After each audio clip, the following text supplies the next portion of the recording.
Battler basketball is on the air from the Big Red House in Gettysburg, South Dakota, from the Schlocker Lumber Press Box in the Battler Booster broadcast booth. This is Jeff Adele alongside Warren LeBeau, sports reporter for the Powder County News. Does a fine job there, and our producer for the first game is Mr. Mike Schlocker, a man of many talents indeed. We're glad to have him here. And today the Battlers will take on the Wolsey-Wessington Warbirds. So this should be a fun game. I want to thank Mike Schlocker for filling in for me on Tuesday. He did a fine job. I am an unapologetic coward when it comes to driving on bad roads, so I did not come up here. I was watching it on TV, though. I was watching the whole thing, and Mike did an excellent job, and Warren did his usual excellent job. So today it's the Warbirds from Wolsey-Wessington against the Gettysburg Battlers. We start with the JV game, as we always do, and tell you a little bit about Gettysburg first. The Battlers, the JV team, they've only played a handful of games. They did not have a JV team to start the season. And as many of you know, when the girls' middle school season ended, then they pulled up some of the middle school girls so that we would have enough girls for a JV team. And as a result of that, you've got some girls who have only played together for a couple of weeks and many of whom are inexperienced at this level. And they're playing against girls who are physically stronger and also just, more mature. And so, we have to kind of temper our expectations a little bit and look at it as a lot of these girls are just getting some valuable experience and getting some playing time, some practice time. And we certainly hope that will pay off down the road. So starting for the Battlers in this JV game, we have number 4, Leah Larson, a 5'10", 7th grader. Number 5, Skylar Oster, a 5'5" freshman. Number 11, Quinn Larson, a 5'10" freshman. Number 15, Carissa Chase, a 5'1", 7th grader. And number 30, Jessica Nadwick, a 5'4", 7th grader. Battlers coached by Tricia Hine, Allie Baldwin, and Stephanie Bauer. Stephanie was the middle school coach. Now that the girls' middle school season's over, she's been brought up to help on the JV. And so we expect that Allie and Stephanie will do most of the coaching on the JV game as that's how it usually works. So Warren, I want to welcome you to the broadcast, and thank you. It's good to see you again. Yeah, it's good to see you. I missed you on Tuesday. I don't know if you missed me. Didn't sound like it because Mike did such a good job. Weren't you here? No, Mike is much better looking than me. Okay.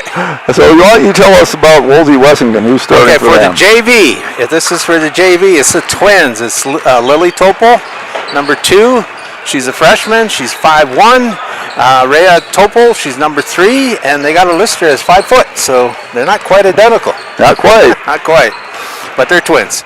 Number 14, Presley Jensen. She's an 8th grader. She's 6 foot, 21. She's a freshman. Tyla Buzma. She's 5'7". Number 22, Kinley Miedema. Miedema. And shirt tail relationship to the Sky Pilot here? No, I don't think she's any relation. I just said I have cousins by that name. Oh, okay. I thought you said she was a cousin. No. All right. I apologize to the Miedema family. Yeah, they're the ones who owe the apology. No question about that. All right. So the Sky Pilot is not in your family tree. But she's a freshman and she's 4'11". I have no idea who the JV coach is because they listed three of them. Lindy Utek, Cotton, how do you say that, Jeff? Colton Kettlehut. Colton Kettlehut, and Michael Eichstadt. Okay. And with that, I'll lead into a couple of disclaimers for those of you who may be watching from Wolsey-Wessington. And we do welcome you, first of all, if you're watching from there and anywhere else you might be watching today. But we want to give you a couple of disclaimers. Number 1 is that we are the Battler announcers. And so we don't claim to be neutral here. We would like to see the Battlers play well. We like it when they win. We know these girls. We like them. So we aren't going to claim to be neutral, but we do try very hard to be fair. In other words, when your team is playing well, we'll say so. When one of your players makes a good play, we'll say that. Because we do try to be fair and respect our opponents. And as part of that respect, we are trying to get your team's names right. As you heard in the introduction, we do stumble over them sometimes. And he's talking about me, folks. And that's not intentional. There's no disrespect intended, but, you know, this is not ESPN. We're just a couple of old guys having fun at the basketball game. So we're doing the best we can, and so if we do get the names wrong, we apologize for that. Did you tell them who our producer is? Yes, I did. Okay. Man of many talents, Mike Schlachter. The officials for today are Kurt Littau, Dan Lusk, and Jeremy Michelson. And we have seen them before, of course. We're glad to have them here. And the Battlers have broken their huddle. Once again, it's Leah Larson, Skylar Oster, Quinn Larson, Carissa Chase, and Jessica Nadwick. Quinn's going to the middle. And Presley Jensen, she's an 8th grader. We watched her play volleyball. She can jump. Yes, I remember her very well from volleyball. And then they got the twins out there, 2 and 3. And I'll use their first names just so I can do my best to use their first names so they're going to confuse. And here we go. Not exactly a straight up throw. Still a scrum. No, if it's a jump ball, it'll be a re-jump because nobody established possession. Yeah. So they'll just re-jump. They were really not wanting to throw it up again. No, they weren't. Go for a while. So never mind. We're back at so all it is 7 seconds shorter in the first quarter. Okay, now the Warbirds control. This is number 22, Miedema, giving it out to Lily. Lily pushes it over to Rhea. Rhea back onto Buzma. Buzma is trying to drop it into Jensen. Instead, she kicks it out. She gives it to Lily. Lily drives in the lane. She puts it on the backboard. 2! Nice drive there by Lily Topol. So that's how this one gets underway. We'll see if the Battlers can get on the board now. And I also, go ahead. And I also remember in volleyball, I kept just getting those two mixed up.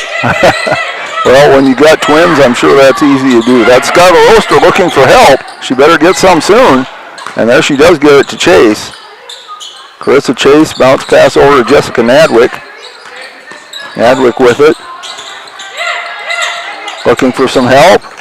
Gets it to Larson. Quinn Larson with it. This is very much a ball-hawking JV team. Nadwick with it. Throws one up just at the buzzer. It's live. Yep. They're playing on. The twins have it.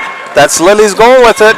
And I think the difference between them, right, I can tell, is Rhea's got the dark shoes. They drop it into Jensen. Jensen trying to clear space. She kicks it back out. Good defense there by over to Rhea. Rhea's going in. She'll go up off the board and skims off. Still a loose ball. And Nadwick has some good defense by Leah Larson on Jensen. That's Oster with it. Oster brings it up the floor. At the top of the circle. Taken away. Stripped away by Rhea. Rhea's trying to go coast to coast. She's got one battler to beat.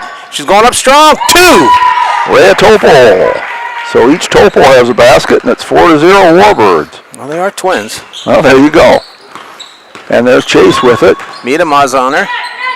Look, good defense. Tried to bounce it in. She did. She took it away.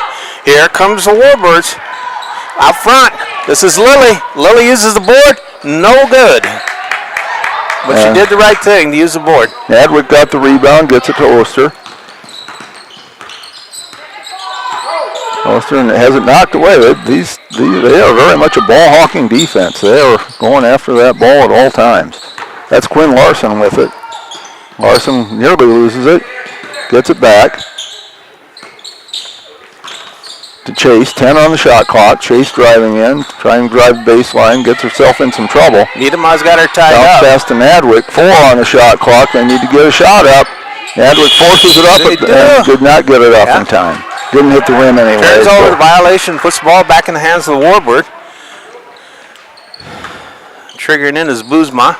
She gives it to Rhea with the dark shoes. Kick back over to Buzma. Buzma throws it out front. That's Lily. Pass off to sister. Rhea shoots a 15-footer. It's no good. Pulled down by the Battlers. Quinn Larson with a nice rebound.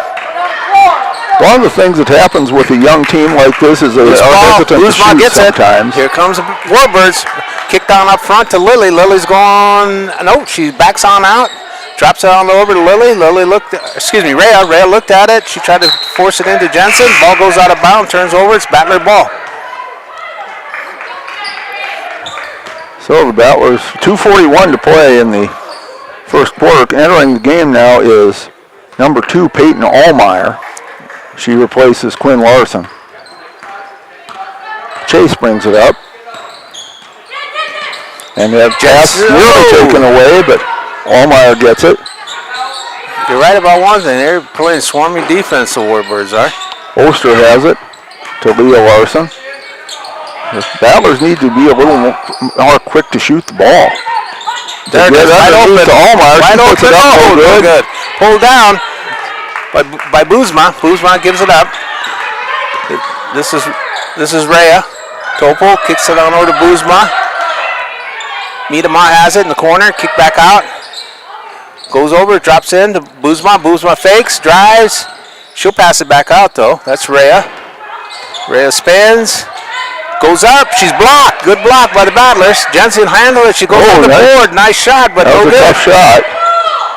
Should be. No, they're going to say it stays with the Warbirds. Yeah, there was somebody touched it. And I'm about 99% sure the coach for the JV is Lindy Utek because she's up.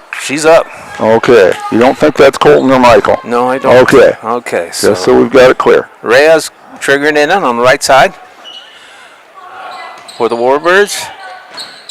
Throws out front. The Boozma dropped into Jensen. Jensen spins. Ball's knocked away. I think the Warbirds got a break. I thought it looked like it went off her knee, but oh well, doesn't count. We don't count. No. I thought it was the right call for whatever that's dropped worth. In. Probably nothing. Goes on over. Rhea fires up a 3 from the corners. No good. Knocked out of bounds, though. Can be controlled. Stays with the Warbirds. Jayla Oster came into the game. Rhea triggered in. She must be the quarterback. She's been consistently taking it out. Jensen gets the lob. She's trying to. Oh, she walked. She's trying to clear space, and she moved her pivot foot. Leah Larson is really playing good defense against Jensen in the early going. I got a first sub, number 12, Sievers coming in. And Sievers is a freshman, number 12, 5'6". And Kylie Saltzman enters the game for the first time, replacing Leah Larson. And Boozma is the one who went out for the Warbirds. We do lose a little bit of height when Kylie comes in for Leah.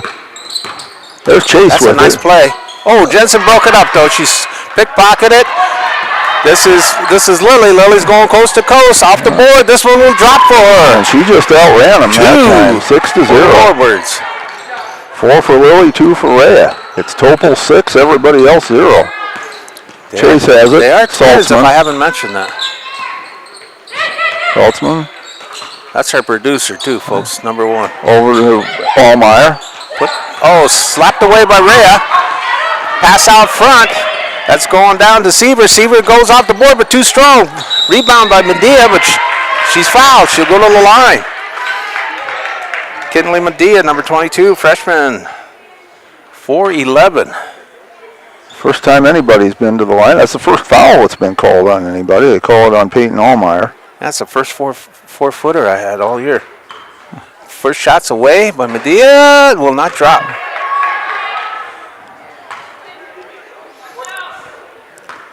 She's got one more coming. 46 ticks left on the clock. She fires it up. She's short. And Quinn Larson grabs the rebound. Over to Chase. Here comes the Battlers. Chase pass. Knocked out of bounds by Lily. Battlers will keep it. Miss Lily. 38.8 on the game clock. 28 on the shot clock. Ozier will bring it in.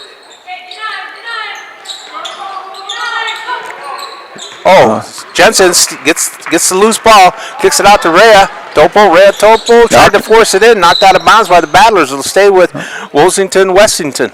Good job by Quinn Larson to break that up.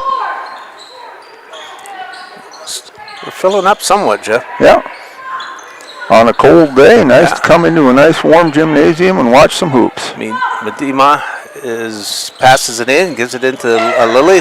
Lily drops it into Jensen, but knocked away. She recovers it. Jensen does. Tried to drop it in. Still recovered. Jensen has it. Now she dropped it in. She lost it again. Chase has it. Battlers have played really good, well on the defensive end. They're coming up on 10 seconds. Chase driving in all the way, loses it out of bounds. Foul. Lily Topo will get nailed with the 2. And she is number 2. 10.7 remaining in the first quarter. Topol picks up the foul, her first. See if the Battlers can get a shot off here. Ozier looking for someone to throw to, gets it to Chase. Chase to Larson. Larson looked at a shot, now driving around. Loses her balance, but gets it to Ozier. Oh, there we go. No good. Just skimmed off. No shot. Time run out. So at the end of 1, we got Battlers 0, Wolsey-Wessington Lady Warbirds 6. And we'll be back. This is beyond X's and O's. This is the difference mutual respect makes. This is what character looks like. This is what defines us in South Dakota. This is sportsmanship. School sports, it's not the outcome that matters most, but the way the games are played. This message presented by the South Dakota High School Activities Association and the South Dakota Interscholastic Athletic Administrators Association. What if the market shifts? What if the margins on your farm keep getting tighter? Simplot Grower Solutions is here to help. Simplot Crop Advisors know South Dakota corn, soybean, wheat, and other crops like you do because they live and work here. So, even if the market shifts or the margins keep getting tighter, you'll have the insight and support to keep moving forward. Simplot Grower Solutions. Welcome back to the Schlachter Lumber Press Box. Schlachter Lumber, serving the area since 1888. We are back at 6-0 as the Battlers take the ball here to start the second quarter. 4 points by Lily Topol, 2 points by Rhea Topol. That's been all the scoring. And who's our producer? The man of many talents, Mr. Mike Schlachter. Where are we sitting? What booth? In the Schlachter Press Box in the Battler Booster broadcast booth. So thank you, Michael. And Quinn Larson will bring it in. Battlers have played very well on defense. They just need to look to get more shots up. Medema is on her. That was Oster over to Chase. Oh, nice. Oh, I thought it was a nice block. That was Burton that came in during the quarter break. Eastland Burton, a freshman, 5'5". She got tagged with it too, with the foul. That's her first. And she's in the box score. First team foul. And Nadwick at the line for 2. First one is good. So the Battlers are on the board. And I also see that Juliana Lynn, a sophomore, came in too, number 4 for the Warbirds during the break. Second one misses everything but the floor. And so it stays 6-1, and it's Warbirds ball. Warbirds ball 4. Triggered in by Lynn. Goes to Medema. Miedema. Lost the handle. Taken away by Leah Larson over to Quinn Larson. Chase brings it up the floor for the Battlers. Driving on the left side, now goes in, puts one up, no good. A little too high. Pulled down by Sievers. Gives down it up to Miedema. Miedema's driving hard. She goes in the corner. She's looking for some help. They got her pinned. She kicks it on out. Passed on over to Lynn. Lynn gives it back up to Miedema. Miedema drives in. She's going to force it up. And it pays off. There you go. That was a tough shot by Kenley Miedema. 8-1. Oster bringing it up this time for the Battlers. Driving, gives it over to Nadwick. Nadwick from the free throw line, no good. But they are getting some shots out. Yes, they are. Pulled down by Burton. She lost the handle, turns back over. Nadwick has it. Chase. Chase at the free throw line over to Oster. Nadwick. Top of the circle, over to the right side to Oster. Chase now with it. Back to Oster, top of the circle. 10 on the shot clock. Oster drives into the lane, puts one up, no good. Way too high. Pulled down by Miedema. Miedema lost the handle, but Jensen recovers for the Warbirds. She's dribbling, trying to penetrate, kicks it kicks it back on out. Excuse me, to Burton. Back on over to Sievers. Sievers drops it into Jensen. She Tied up. Good Skylar Oster on the defense that time. Stays with the Warbirds on the alternating possession. 19 on the shot clock. Lynn has it underneath. She'll bring it. She'll throw it in. 4:01 to play second quarter. Passed out, Jensen. Safe throw. Jensen picks it up. Gives it to Miedema. Miedema is looking to throw. He's trying to find Jensen. Good job by Larson. Thrown up by Lynn. Lynn's shot is off the back of the rim. Still loose. Nadwick comes away with it. And there's a pass Jensen knocked gets away. a steal.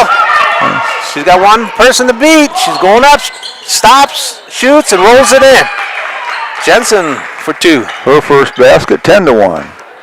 Battler's still looking for their first basket. They have 1 point on a free throw. Oster has it.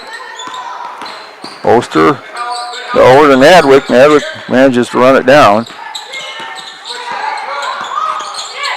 Taken away from her. Gets it. She's looking to go all the way. Larson's on her. Larson blocked. Hustle by- She gave it right back to Miedema. Well, not much But she she's could on do. the line. It's great hustle, though. Yes, Great hustle by Larson. That was great hustle by Quinn Larson. and Kuzma's coming in for the Warbirds. I think that's 15 going out. That's Burton going out. Lynn will trigger it in underneath the basket on the on the right side. Excuse me. And it was a good idea by Quinn. She was falling out of bounds. She was trying to bounce it off of the Wolsey-Wessington player. Comes on into Buzma. Kicked on over to Miedema. Miedema drops it back to Lynn. Lynn will fire. Good. Boom. She's got 3. 13-1. Just under 3 minutes to play here in the second quarter. Oster has it. Stops, looking for help. Still looking for help. Gets it to Peyton Allmeyer, and she she walked. traveled. Buzma triggered. Somebody got a hand on the ball there, which is why she traveled. I agree with you. I thought you were going to call a jump. Miedema has it. She'll set it up for the Warbirds. Coming up on 2:30 to play. Battlers 1, Warbirds 13. Lynn's trying to make it 16, but she misses everything. Drops on out. Should be Battlers' ball. She's clearly a three-point shooter. That's 3 of them she's tried since she got in the game. And she has no fear, right? That's right. That's what you have to have if you're a shooter. Keep shooting. Chase has it. To Ozier. I'm waiting for Chase to warm up too here, Jeff. There's Allmeyer, Peyton Allmeyer with it. Looking for, forces up a I think that shot. was a shot. Jensen gets the errant shot, gives it back to Miedema. Miedema gets across the division line, kicks it on down to Lynn. Lynn went in, brought it back out, drops it into Jensen. Jensen's looking to shoot. She goes uses the baseline. She's triple team. Gives back to Lynn. Lynn says, I'm Another open. three. I'll shoot. She's short. And we have a foul, I believe, on Jensen. No. Yes, we do, because they're heading the other way. It's tough to see who they were going to call it on. That's her first, only the second team foul. Kylie Saltzman and Leah Larson coming in. Burton came in for the Warbirds. Out goes Lynn. Skylar Oster and Quinn Larson went out. And for those listening in the Wolsey-Wessington area, we're glad you tuned in. Hope you tuned in early to catch the JV playing. And if you didn't, you probably didn't hear that. There's Chase with it. Over to Allmeyer. Allmeyer looking, gets it into Leah Larson. Oh, Leah, double team. it draws a They get foul. Jensen? Well, we'll see. They kind of have their choice. Yeah. They did not get Jensen. It looks like they're going to give Sievers. No? They got Boomsma. 21. Tyler Boomsma. Boomsma. I just saw the 2-1. I'm dyslexic. Well, it's hard to tell which hand the referee is using for which number. Leah Larson misses the first free throw. Battler's 1 of 3 from the line.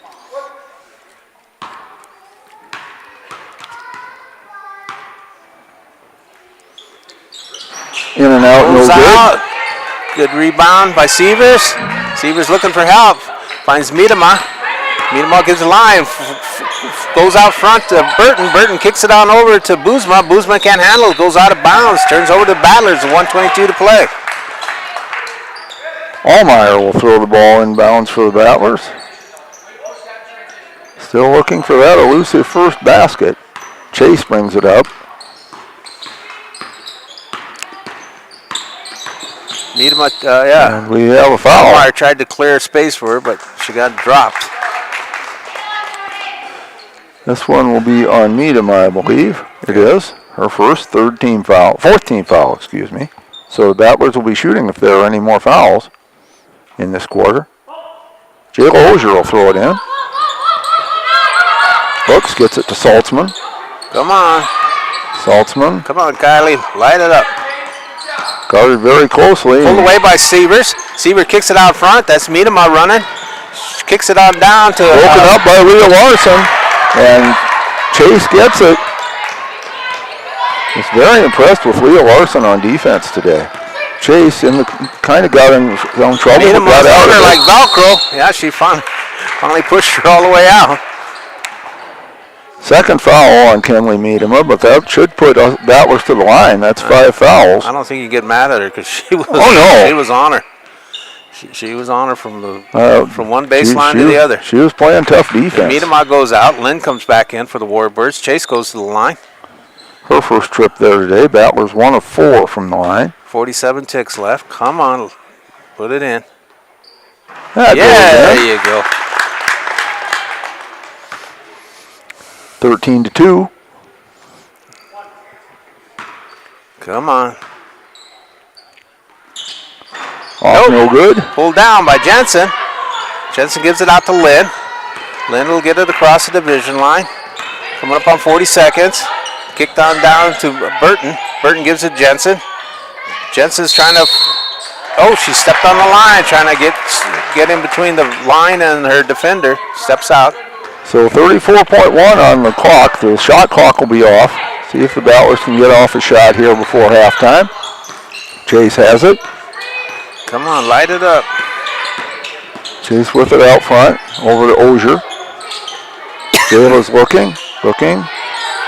Needs some help. Gets it over to Allmeyer. Allmeyer driving. Over to Leah Larson. 8 seconds left. Larson in the corner to Saltzman, knocked away. Goes out of bounds, stays with the Battlers. 1.9 on the shot clock. Or on the game clock, excuse me. So somebody grab it and shoot it. Ozier to throw it in bounds. Put it up. There you go. Just one dribble, almost put it up and no good. No good. So at the end of 2 in the JV game, it's Gettysburg Battlers 2, Wolsey-Wessington Lady Warbirds 13. Okay, nobody really lighting up the scoreboard on either side. For Wolsey-Wessington, Lily Topol has 4 points. Juliana Lind has 3. Leah Topol, Presley Jensen, and Kenley Miedema each have 2. For the Battlers, Carissa Chase has 1, and Jessica Nadwick has 1. Wolsey-Wessington 0 of 2 from the line. The Battlers 2 of 6. Only one player with more than 1 foul, and that's Kenley Miedema, who has 2. So that's where we are at halftime. The Warbirds 13, the Battlers 2. We'll be back in a few minutes with the second half. Until then, please watch these commercials. Let our sponsors know how much you appreciate their sponsorship of Battler Athletics, and go and buy something from them. They'd appreciate that even more. We'll be back. Welcome to Bowie Foods at Al's Oasis Plaza. My great-grandfather, Gus Bowie, opened the first store in 1905. I'm R.F. Bowie, the president of Bowie Foods. We aren't your typical store. You'll find everything you need for your family. You'll save money, and I promise you're going to enjoy your grocery shopping experience. We carry a lot of locally produced products and some things you just aren't going to find anywhere else. South Dakota owned, family owned, Bowie Foods. Dakota Pro Air is a locally family-owned business that has been taking care of farmers' aerial needs since 2020. With locations in Letcher and Miller, Dakota Pro Air is able to provide service to a large area. Ground conditions too wet, or just don't want those sprayer tracks in your field? Give Dakota Pro Air a call for all your chemical and fertilizer application needs at 605-248-2314. Fentanyl is a powerful synthetic opioid. up to 100 times stronger than morphine. Even a tiny amount can be deadly. It's often mixed with other drugs without your knowledge, increasing your risk of overdose. Protect yourself and your loved ones and avoid unknown substances. Stay informed, stay safe, and remember, one pill can kill. For more information on fentanyl prevention, visit your local health resource or speak to a healthcare professional today. This message was brought to you by the Great Plains Tribal Opioid Response, so that the people may live. The DWU Culver's Classic is back for 2026. Three from the corner, good! A huge 36 teams travel to the world's only Corn Palace in Mitchell. Action begins on 9 a.m. on February 13th and 14th, with all games streamed on Live Ticket TV on pay-per-view. $12.99 per game or $94.95 for all 18 games. The 2026 DWU Culver's Classic, February 13th and 14th, inside the world's only Corn Palace and on Live Ticket TV. The Dakota Applicators can transform your space, whether it be a garage, basement, outside patio, or even your living quarters in the house, with their concrete coatings. Epoxy Docs has a concrete coating that will fit your needs. Give Dakota Applicators a call at 605-290-0997 or go online to epoxydocsus.com. Dakota Applicators, a proud supporter of Potter County sports and activities.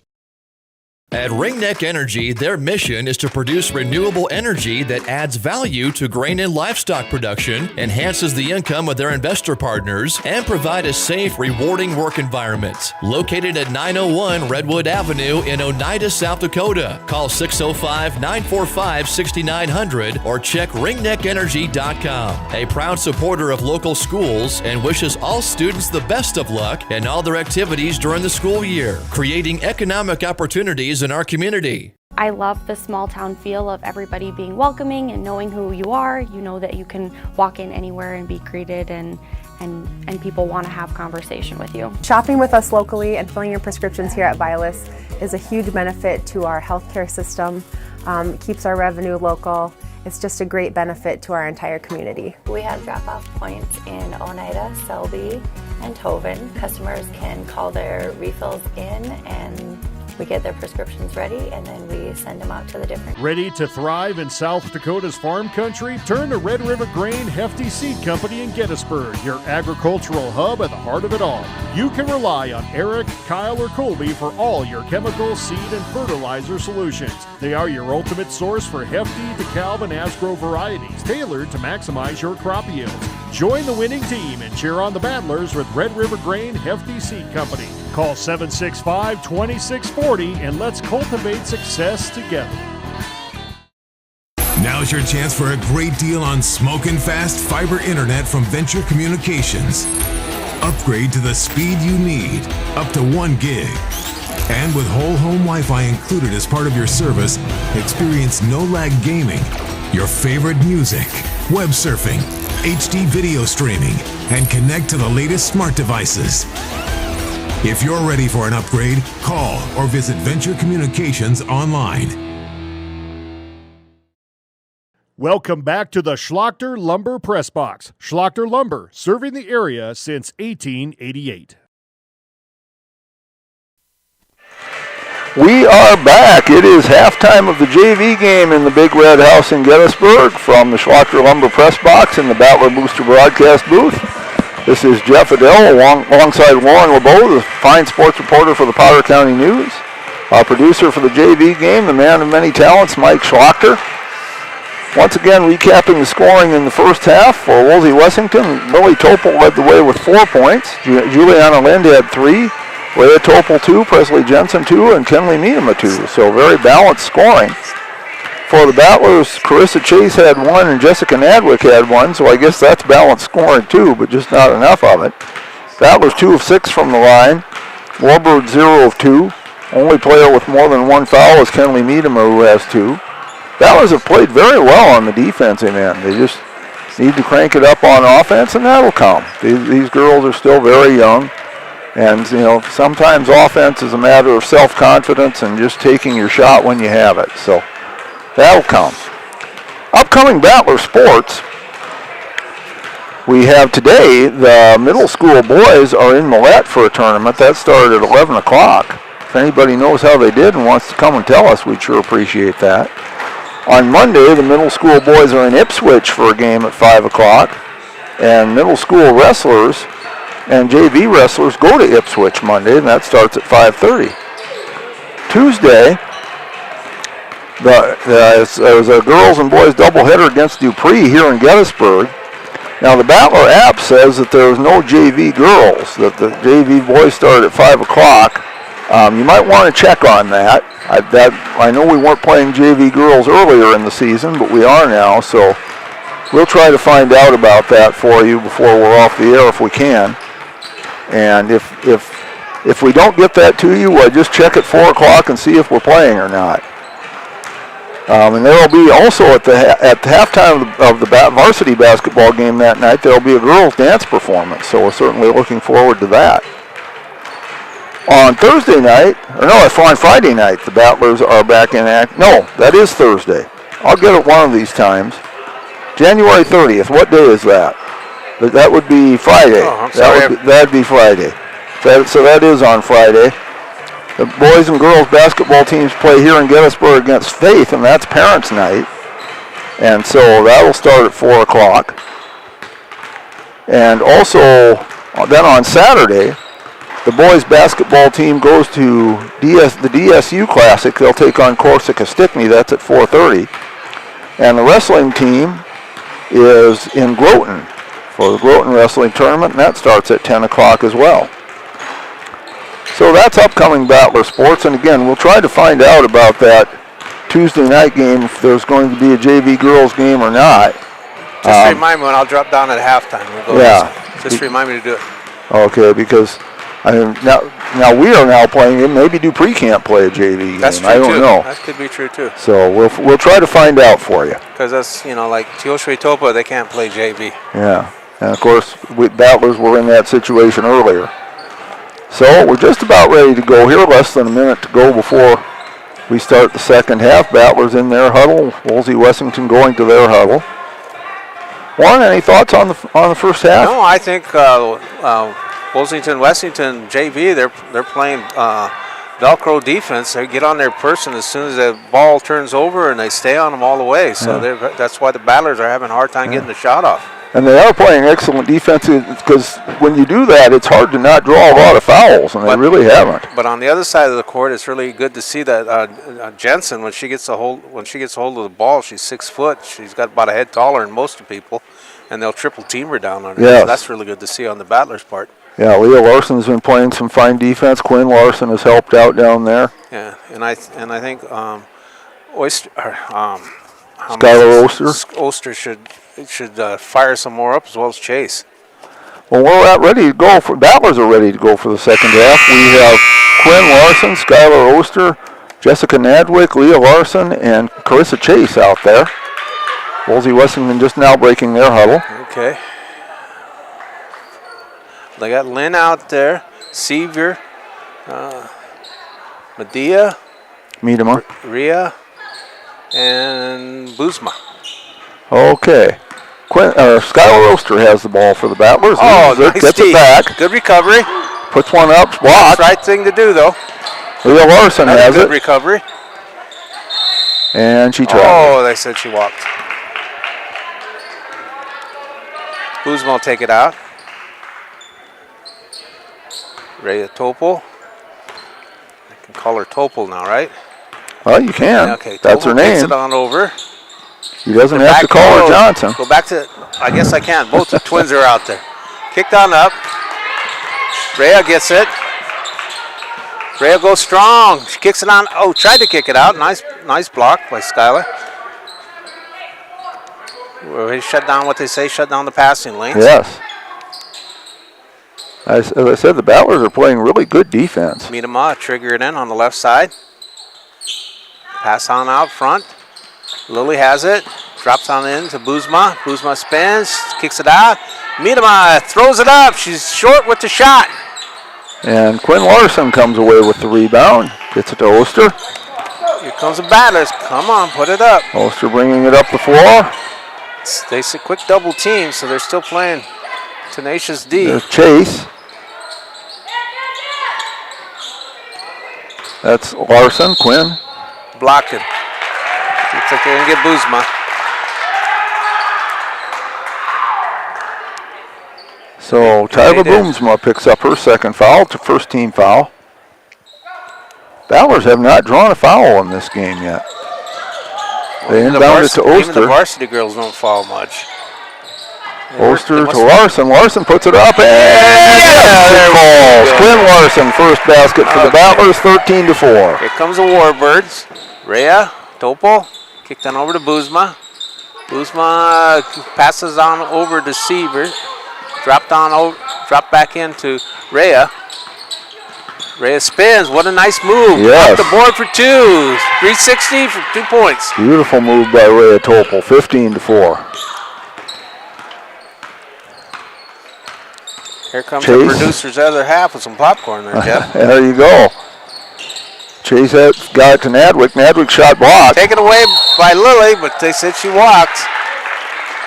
So the Battlers get it back with a fresh shot clock. She didn't bring it up to our producer, though, that popcorn. Oh, she did? No. All right. She just stopped halfway up. Apparently that's hers, not Mike's. Yeah. Okay. Larson's looking for someone to throw it into and took too long. 5. So the Warbirds have it. Gettysburg drops back. 4:16 to play third quarter. Rhea has it. Kicked on over to Lily. Lily wants to pass it. Drops it down to Sievers. Sievers back out on top to Rhea. Rhea kicks it on over to Boozma on top. Miedema. She gives it into Lily. Lily back on top to Sievers. Boozma. Rhea has it. Try to pass it in. Good Chase. Ball. Good Larson comes Chase. away with it. Yeah, Chase created that. Larson grabbed it. Over to Quinn Larson. Now she drives in. Boozma got her with the bumped. knees. Yep. You can see her knees come up. That'll be her third. Lynn's coming in. And will she replace Boozma? We'll find out shortly. And she does. So Lynn is back in. Quinn Larson to throw it in.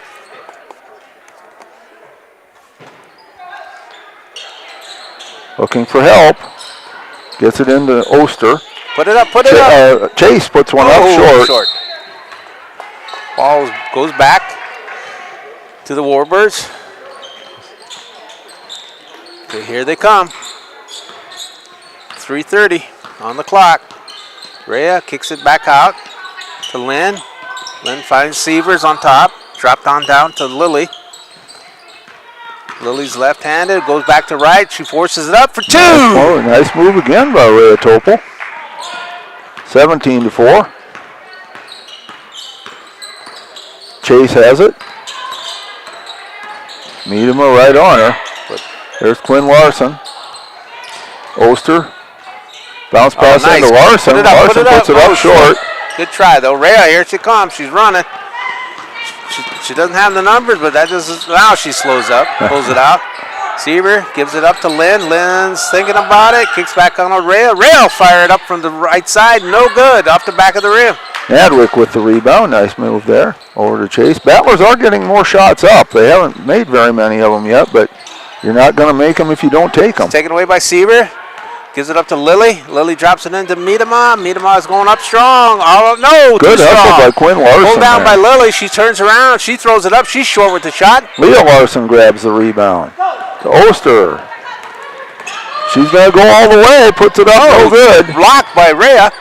Lynn has it. She's looking for help. Gives it back to Rhea.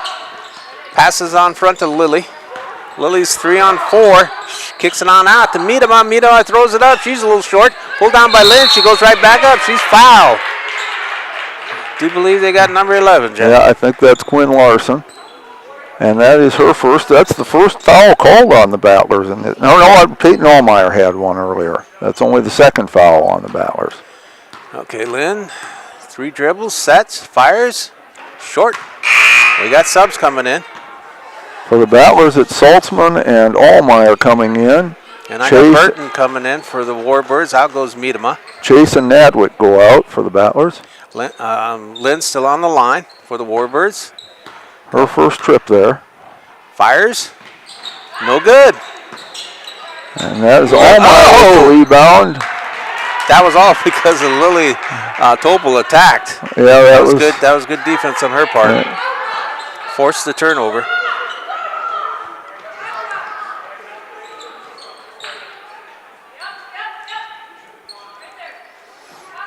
Lily's got him moving. She's got to get it in. Throws it out front to Sievers. Back on over to Lynn. Back across to Burton. Lily goes around the horn. Now they're going the other way. Back around. Rhea is driving. Goes left-handed. Kicks it out. Sievers throwing up a three. It's off the back of the run. Pulled down by Lynn. Warbirds still in control with a fresh clock. Dropped it on into Lily. And there's a foul. They got a push on her. Looks like they got Allmeyer.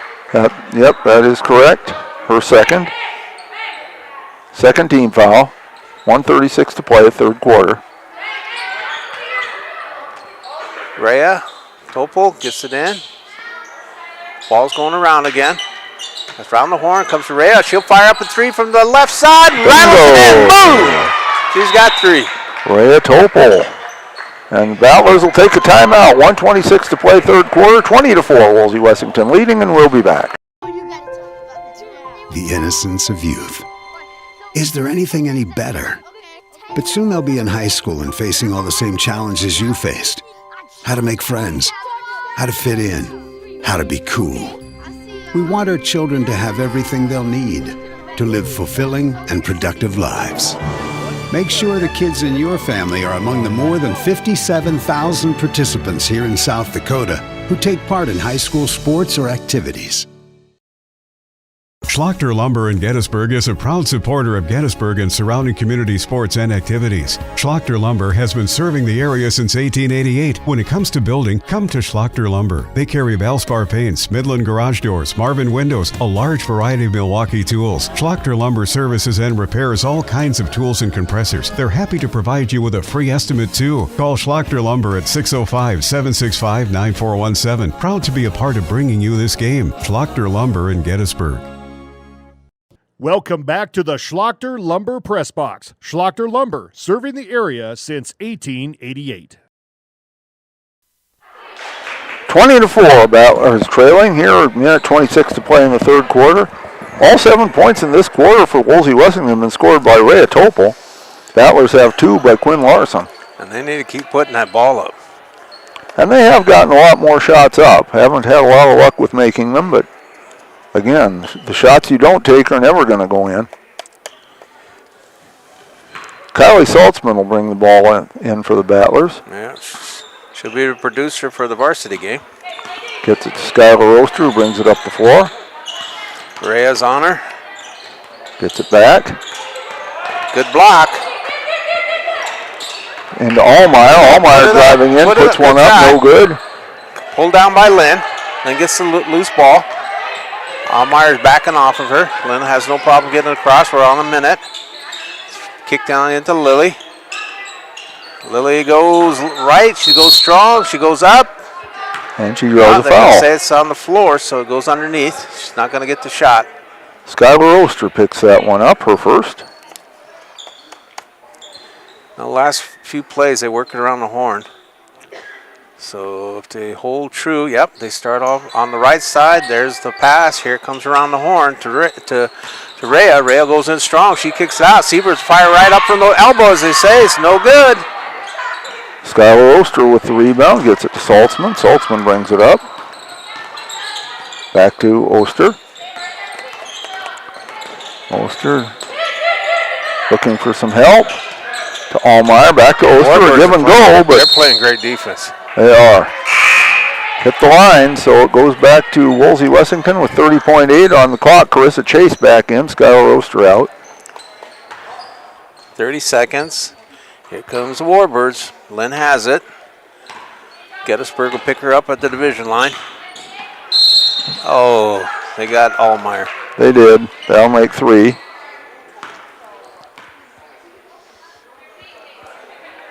That's 5th foul. I believe that's only the 4th team foul. That's the 4th foul then, okay.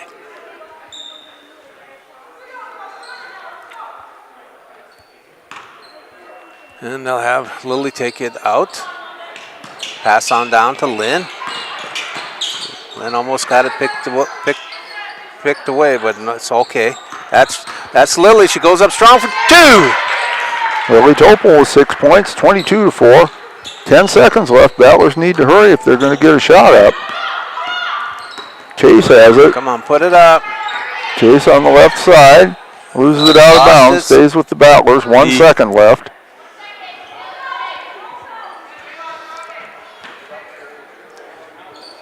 Grab and shoot. That's right.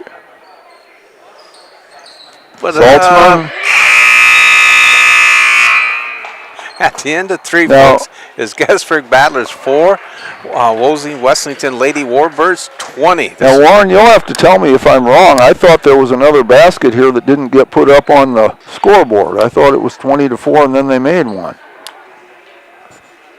I haven't been keeping track, to be honest with you. Okay, I've got 22 in my book, but of course my book is totally unofficial. At any rate, no, you're right. It was. Yeah, they did. So we think it should be 22-4, but in any event, that we went through 3 quarters, and we'll be back for the 4th after this. I thought you were Hi, this is Kay from Plains Commerce Bank. In Gettysburg, every game is more than just competition. It's community. That's why we're proud to support the Gettysburg Battlers. At Plains Commerce Bank, we believe banking should go beyond dollars and cents. It's about people, relationships, and standing alongside the teams and towns we love. We're honored to be part of the Battler tradition. Plains Commerce Bank, where relationships matter. Member FDIC.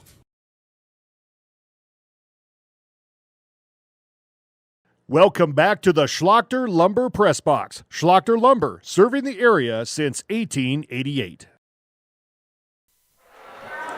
Well, we are back here. The scoreboard says it's 20-4 in favor of Wolsey-Wessington. Warren and I have it at 22-4. Under the assumption that we're right, which is a dangerous assumption to make, Rhea Topol has 9 points, Lily Topol 6, Juliana Lynn 3, Kenley Meadham 2, Presley Jensen 2.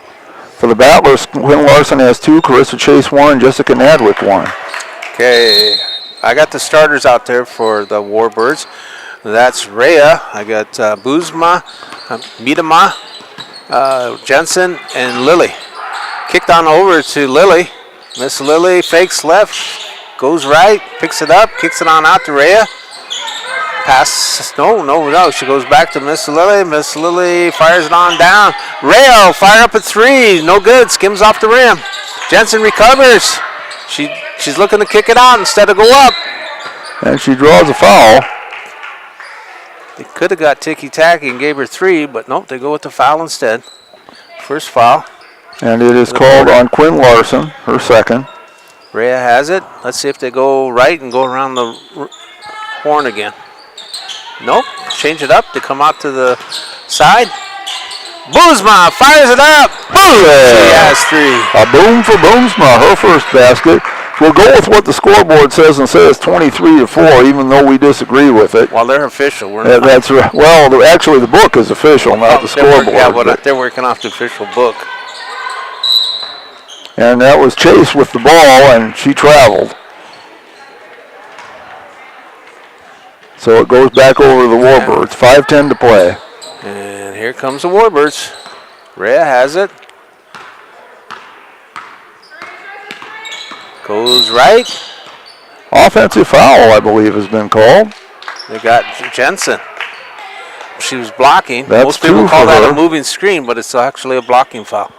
At any rate, it's the second foul on Jensen, and it's the Battlers' ball with 5:02 to play. I just has remember it. Jensen from volleyball. She can jump. Yes, she can. And fumbled around there. Nadwick fighting tied for up it. with Rhea. Stays with the Battlers.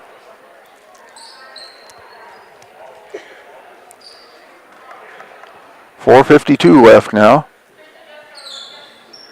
Want Quinn Larson to throw it in bounds. Gets it to Chase. Tied up with Rhea. Taken away. Pulls it away. Taken away. She's got 2 on 3. She stops, pulls it. She's going to pull it out. Midama has it. Kicks it over to Buzma. Buzma thought about it. Gives it up to Miss Lily. Miss Lily's in the corner on the left side. Kicks it out in front to sister Rhea. Rhea goes into the paint. Forces it up. Drops it. Well, they won't give it to her because she walked. Yep. You know, Warren, I think one. Oh, she's hurt. Oh, that's too bad. She ain't moving good. No, and they're going to bring her out of the game. Come in. Yep. That was a good play, though, on that part. Yes, it was. Hopefully she can walk that off. She's hurting. She's got waterworks going. Yeah. She's hurting. So like Jeff said, hopefully she's okay. Chase has it. Chase to Nadwick threw on her feet. Picked up by Miss Lily. Miss Lily is going to go. No, she throws it over to Miedema. Miedema knocked out of bounds by Allmeyer. Let's stay with the Warbirds. Coach calls out play 4. We'll see. Or maybe she just wanted 4 to take it in bounds. I'm not sure. Well, 4 is going for play 4. That's a different set, though, when they come out with it. Miss Lily has it. She thought about putting it up, drops it into Jensen. Jensen turns and she walks. You know what I was going to say? One of the things that we've noted in the past that seems different this year, other years the referees seemed very quick to call a held ball in the girls' games, and this year they seem to be letting them play more. No, I disagree. I think they're still doing it. Well, not as much. Okay, I'll give you that. Yeah. There's Quinn Larson with it. I watched the game this morning. It was unbelievable. Nadwick. Long 2 by Chase. And off, no good. Larson nice with rebound. the rebound, no good. Larson gets it again, knocked away. But she can't handle it. Did they get Jensen again? No, it just went out of bounds. It just went out of bounds. Okay. Sievers and Burton comes in. Miss Lily goes out, so does Jensen.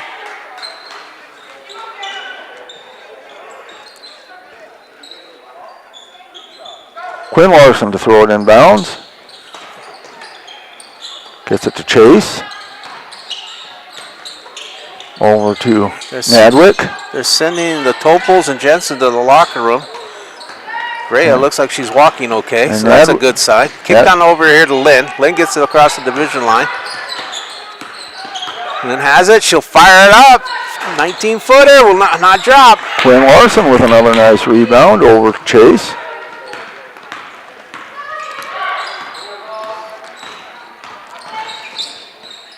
Oh, and good try. Chase's shot Lynn blocked. gets it. Gets the errant shot. Gives it back to Miedema. Miedema fires it on down.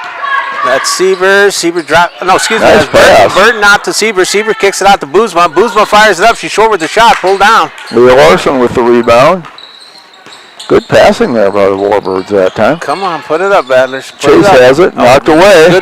Good defense by Miedema. Miedema is wide open. She's going up strong.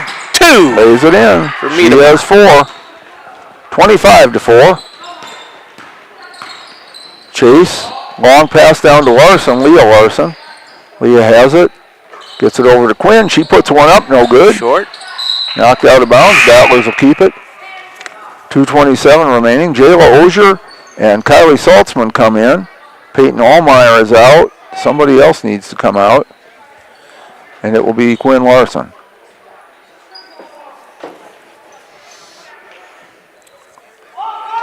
Ozier to throw it in. Looking for help. Gets it to Chase. Come on, put it up. Put it up. Chase over to Saltzman. No! Nice block by Boozma. Good idea Saltzman had. Boozma's trying to go all the way. One battler to beat, and she does. 2. 5 for Tyler Boomsma. 27-4. Kylie had the right idea. Oh, yes. There's Chase. Oh, Boozman again slaps it away. Boozman's again trying to go all the way. She puts it up left-handed. 2 for Boozma. 7 for Tyler Boomsma in this quarter. It's 29-4. Chase again with it. Under 2 minutes to play here. Over to Ozier. Jeff, I hope you got these numbers coming in because I don't see them on the roster. Well, we'll see what we can do. That was Nadwick. He had the ball knocked out of bounds. 13, and is that 25 or 20? 13 is Riley Eichstadt. Eichstadt. And 20 is Maya Fleming. And there's a timeout called, so we'll take it to a minute 40 to play. 29-4, Wolsey-Wessington leading, and we'll be back.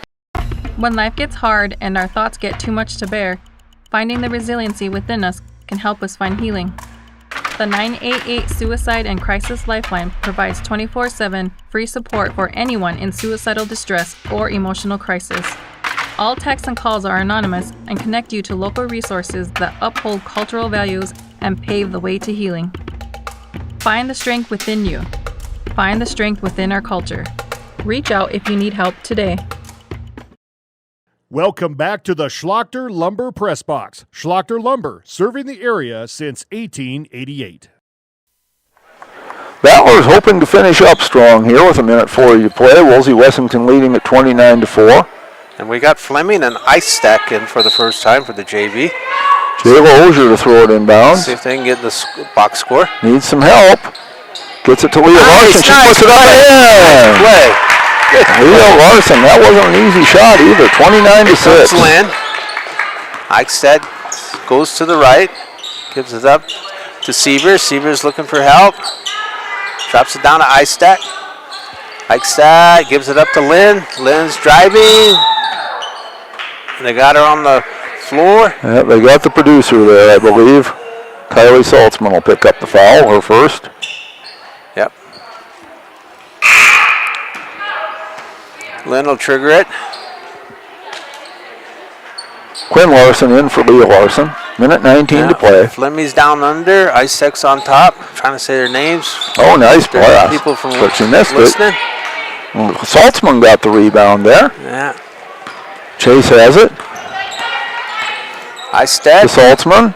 Fleming's takes on. a shot. Saltzman. Over to Ozier. She'll put one up. Off the back door. The bank is open for Jayla Ozier. 29. That was a quick Oh, they only called that a 2. 29-8. I thought that was a 3. Kicks out over to Burton. Burton is moving around. Kicks out to Fleming. Fleming goes over to Sievers. Winds up with Lynn. Down under. Back out on top of the Sievers. Eichstadt has it. Gives it into Fleming. Eichstadt needs to put it up. She needs to put it up, but she won't do it. Gives it out to Sievers. Sievers taken away by Larson. Quinn Larson driving, try to go all the way. Now she stops. Gets it to Chase. She'll put up a 3. Yeah! Another 2. They won't give her 3. They only gave that one a 2. She even looked at the ref. Checked for an appeal. Well, the Battlers got to double digits anyway. 29-10. Kicked on over to Burton. Burton drops it into Fleming. Fleming's on top. Sievers will throw up a 3. She's way off. Chase gets the errant shot. See if the Battlers can get one more shot up here. Come on, Chase. Throw it up. Throw it up. Stops. Throw it up. Throw it up. Over to Quinn Larson. She puts it up. Oh, pulled on down. 3 seconds. And Burton. And that folks at the end of 4 at the regulation time. Gettysburg's Battler JV have 10. Wolsey-Wessington JV Lady Warbirds have 29. This is Warren LeBeau with the Sky Pilot. Jeff Liddell, our producer and great friend, is Michael Schlachter. So there you go. Giving you the scoring, and the Wolsey-Wessington scores are not going to add up to 29 because Warren and I both thought there was an extra basket here at the end of the third quarter that was not put on the board. So these are going to add up to 31. Sorry about that. If I gave somebody, I'd rather give somebody a basket they didn't deserve than to take a basket away that they did deserve. So, Rhea Topol with 9 points, Tyler Booms with 7, Lily Topol 6, Kenley Meadham with 4, Juliana Lynn 3, and Presley Jensen 2. For the Battlers, Carissa Chase had 3 points, Leah Larson 2, Quinn Larson 2, Jayla Ozier 2, and Jessica Nadwick 1. So the final score officially of the JV game is 29-10. We'll be back with the varsity game in a little bit. Please watch these commercials in the meantime. Let our sponsors know how much you appreciate their sponsorship of Battler Athletics, and go and buy something from them as well. They'd appreciate that. We'll be back. Out here, you learn that to keep growing, you have to keep changing.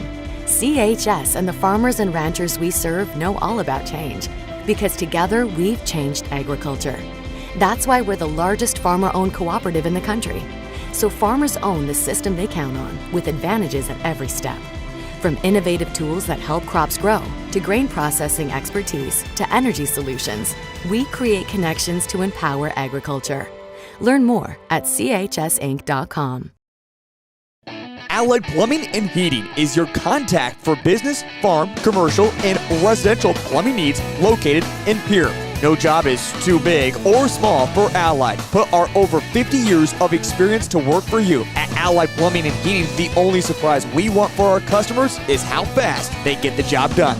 That's why we offer free estimates on every single service, no hidden charges. Give them a call today at Allied Plumbing and Heating. Remember, you can rely on your allies. Luce, Lucy, and Wreck Funeral Homes are your family-owned businesses ready to help you in your time of need. With businesses in Gettysburg, Fulton, Miller, Highmore, and they service Cheyenne River Reservation. Mandy and Tiffany are there to answer any questions and help you along. Luce, Lucy, and Wreck Funeral Homes proudly support all local sports and activities.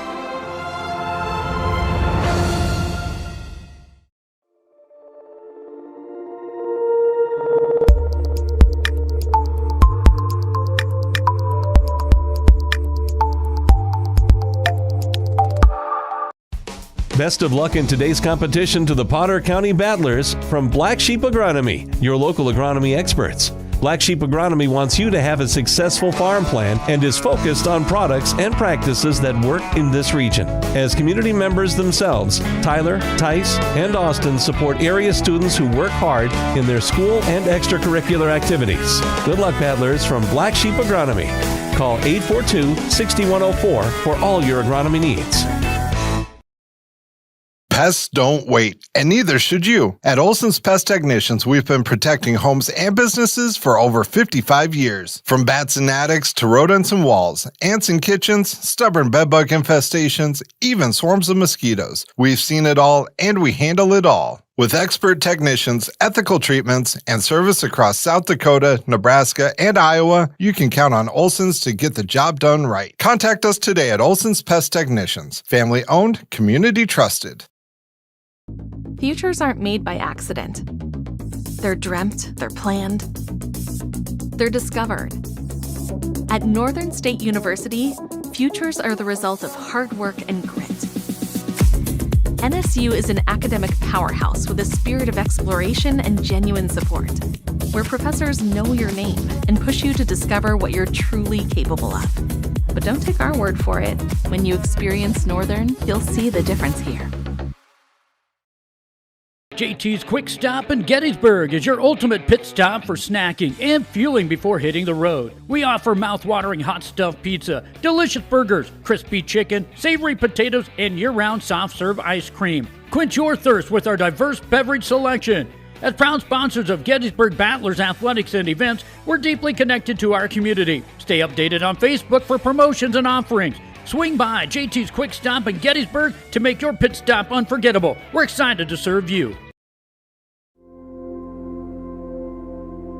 Agriculture is like no other business, which makes Farm Credit Services of America like no other lender. Owned by the farmers and ranchers we serve, our customers have a voice in how we work, a stake in what we do, and share in our success. Discover a lender that works for you at Farm Credit Services of America.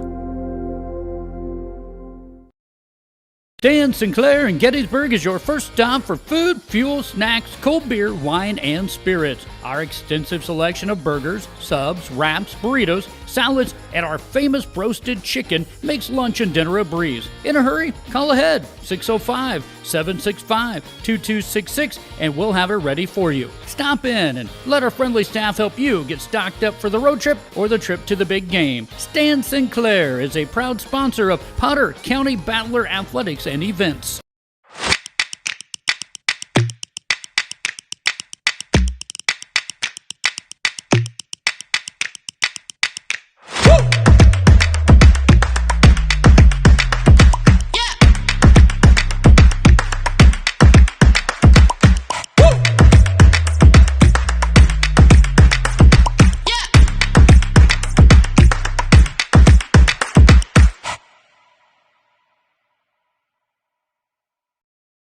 Most people don't think about their furnace until it's not working, but we do. At Pipe Service Experts, we are trained to see what others miss. Airflow restrictions, pressure imbalances, heat exchanger flaws. That's how we catch little issues before they become cold nights and costly repairs.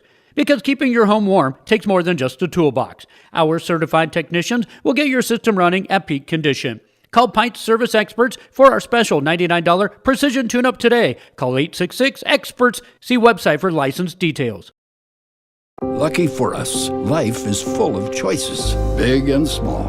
They define us, make us who we are. And when it comes time for you to choose, a car, home, your next big adventure, or start a new business, Farmers Union Insurance has the variety of coverage options to protect each perfect moment.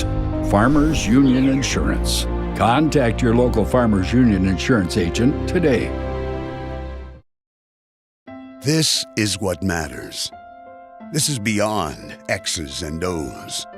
This is the difference mutual respect makes. This is what character looks like. This is what defines us in South Dakota. This is sportsmanship. School sports. It's not the outcome that matters most, but the way the games are played. This message presented by the South Dakota High School Activities Association and the South Dakota Interscholastic Athletic Administrators Association. What if the market shifts? What if the margins on your farm keep getting tighter? Simplot Grower Solutions is here to help. Simplot Crop Advisors know South Dakota corn, soybean, wheat, and other crops like you do because they live and work here.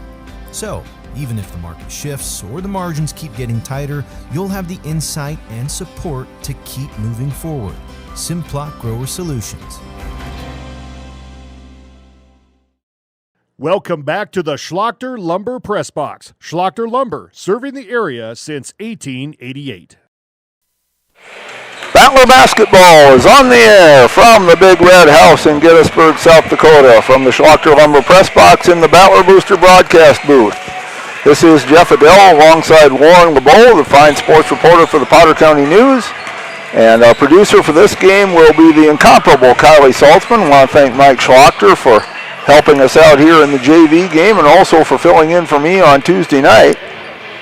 As the Battlers in this tonight will take on the Wolsey-Wessington Warbirds.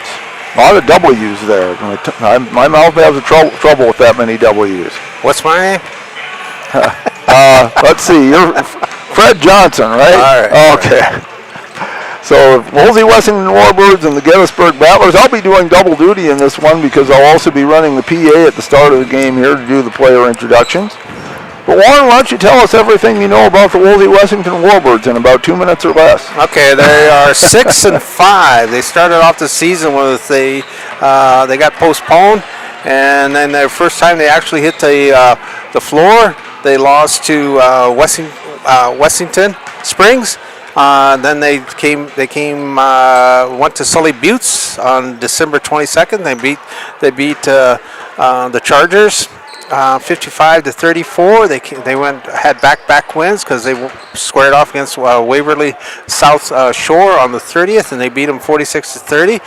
Then they went back home and Faulkton clipped them. And then they played Miller at Miller, and Miller got the best of them. Then they turned things around on January 8th, and they beat James Valley Christians 52-17 at Jamestown Christians home. Then they got tripped up by Gregory on the 10th, and they lost to them. Then they came back. They beat Aberdeen Christian at their home on the 13th. And they won again by the next game by beating Hitchcock-Tulare 57-51 on the 15th. Sanborn Central Woonsocket stopped them on the 19th. And then they beat Wessington Springs on the 22nd, 51-43, and they're here at the Big Red House. Starting for the Wolsey-Wessington Ladybirds is number 1, Taylor Eistek. She's a junior. She's 5'6". The number 5, Marie Nelson. She's a junior. She's 5'11". Number 10 and number 11 is the UTEC sisters. Number 10 is Shay. She's a junior. She's 5'6". Wait, I got it mixed up a little bit. It was 10 and 13. I'm sorry. I apologize. 13 is Kendra UTEC. She's 5'8". Number 11 is Peyton Peterson. She's a junior. She's 5'7".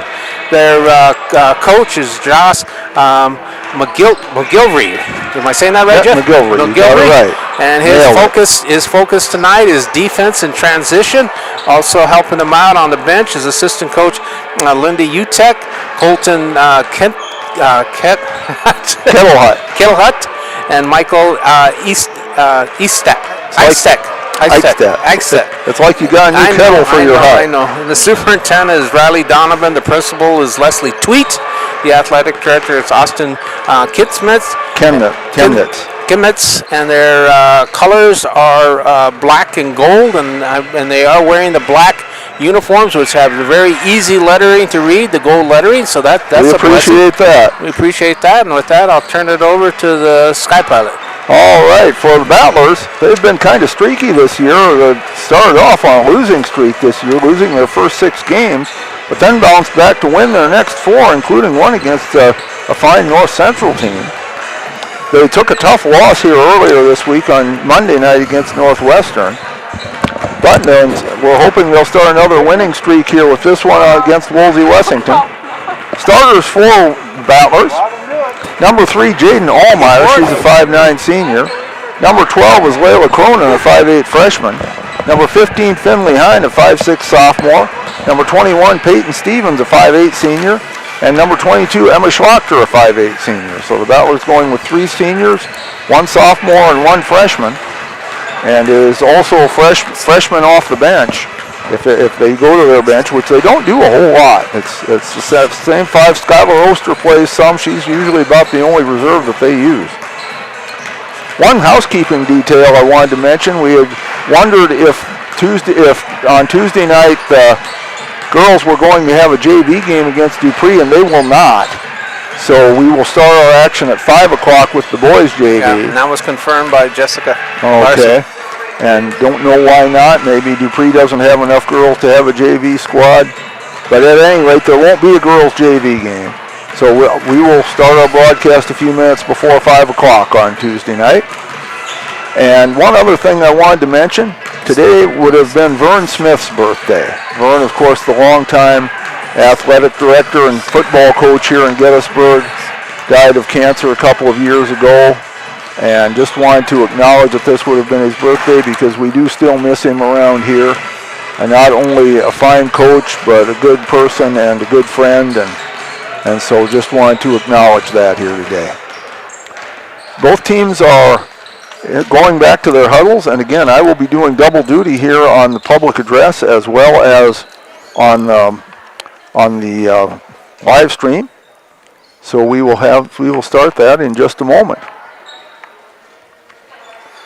Mention the officials, they're all from Pierre, so we've got a peer group here. Kurt Littow, Dan Lusk, and Jeremy Michelson are our officials. Same officials as we had for the JV game. And we are also pleased to have the national anthem by Gabby Gable today. She always does such a fine job, and we're pleased to have her here to do that again today. Just about ready to go up. They've stopped the clock, so I believe we're ready. Just get the microphone turned on and we'll be ready to go. It's time for Battler basketball. Welcome everybody to Gettysburg, South Dakota for today's basketball games between the Wolsey-Wessington Warbirds and your Gettysburg Battlers. Here are the starting lineups for today's game. First for Wolsey-Wessington. Number 1, a 5'6 junior, Taylor Eichstadt. Number 5, a 5'11 junior, Maria Nelson. Number 10, a 5'6 junior, Shay Utecht. Number 11, a 5'7 junior, Peyton Peterson. Number 13, a 5'8 senior, Kendall Utecht. The Warbirds are coached by Josh McGilvery, assisted by Lindy Utecht, Colton Kettlehut, and Michael Eichstadt. And now for your Gettysburg Battlers! Number 3, a 5'9 senior, Jaden Allmeyer. Number 12, a 5'8" freshman, Layla Cronin. Number 15, a 5'6" sophomore, Finley Hine. Number 21, a 5'8" senior, Peyton Stevens. Number 22, a 5'8" senior, Emma Schlachter. The Battlers are coached by Tricia Hine, assisted by Allie Baldwin and Stephanie Bauer. Your officials for today's game are Kurt Littow, Dan Lusk, and Jeremy Michelson. They are hired with the mutual agreement of the teams, and their experience and integrity qualify them to administer the rules of the game. All spectators, players, and coaches, no matter what their personal feelings or loyalties may be, should display respect for them. Spectators can support the teams today by refraining from derogatory or demeaning comments and cheers. We hope that you will enjoy the games and support the students in a positive and sportsmanlike manner. At this time, please rise, remove all head cover, as we pay honor to America with the singing of the national anthem by Gettysburg High School student Gabby Gable. Proper respect is to stand at attention, place your right hand over your heart. Veterans and out-of-uniform military personnel may salute the flag.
Well done, Gabby. Let's play basketball.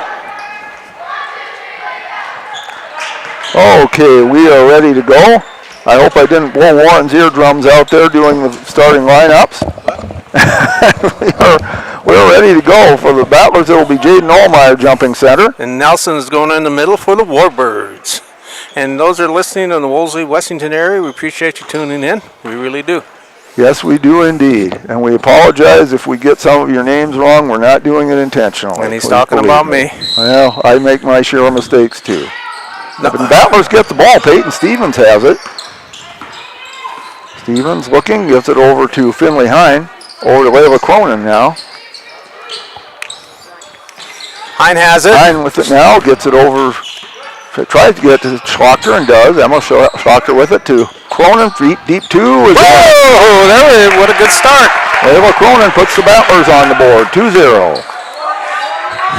Shea triggers in. She gives it up to Eichstadt. Eichstadt gives it back to Shea. Shea is in the middle. She's going to set up the offense for the Warbirds. Kicks it on over to Peterson. Peterson gives it to Nelson. Nelson's on top. She goes to the left, gives it back to Shea. Shea's driving in the middle, kicks it on out. Eichstadt throws up a three. Boom! There we go. We're off. That one, 3-2. Warbirds leading. Schlachter to bring it up the floor. Warbirds pressing. Cronin gets it as they break the press. Cronin on the right side to Stevens. Stevens looking. And the Battlers should be able to handle press because they're pressed themselves. Schlachter has it now. Underneath to Allmeyer. She turns, looks, puts up a shot. No, won't drop. And they're going to get her for over the back. But, you know, I don't mind a foul like that. That's good aggressive play battling for the rebound. Well, Jada might take exception. Well, I'm not saying that she wanted a foul call. I'm saying I'd like to see the aggressively going after it. I know what you mean. Shea has it. Kicks it on over to Eichstadt.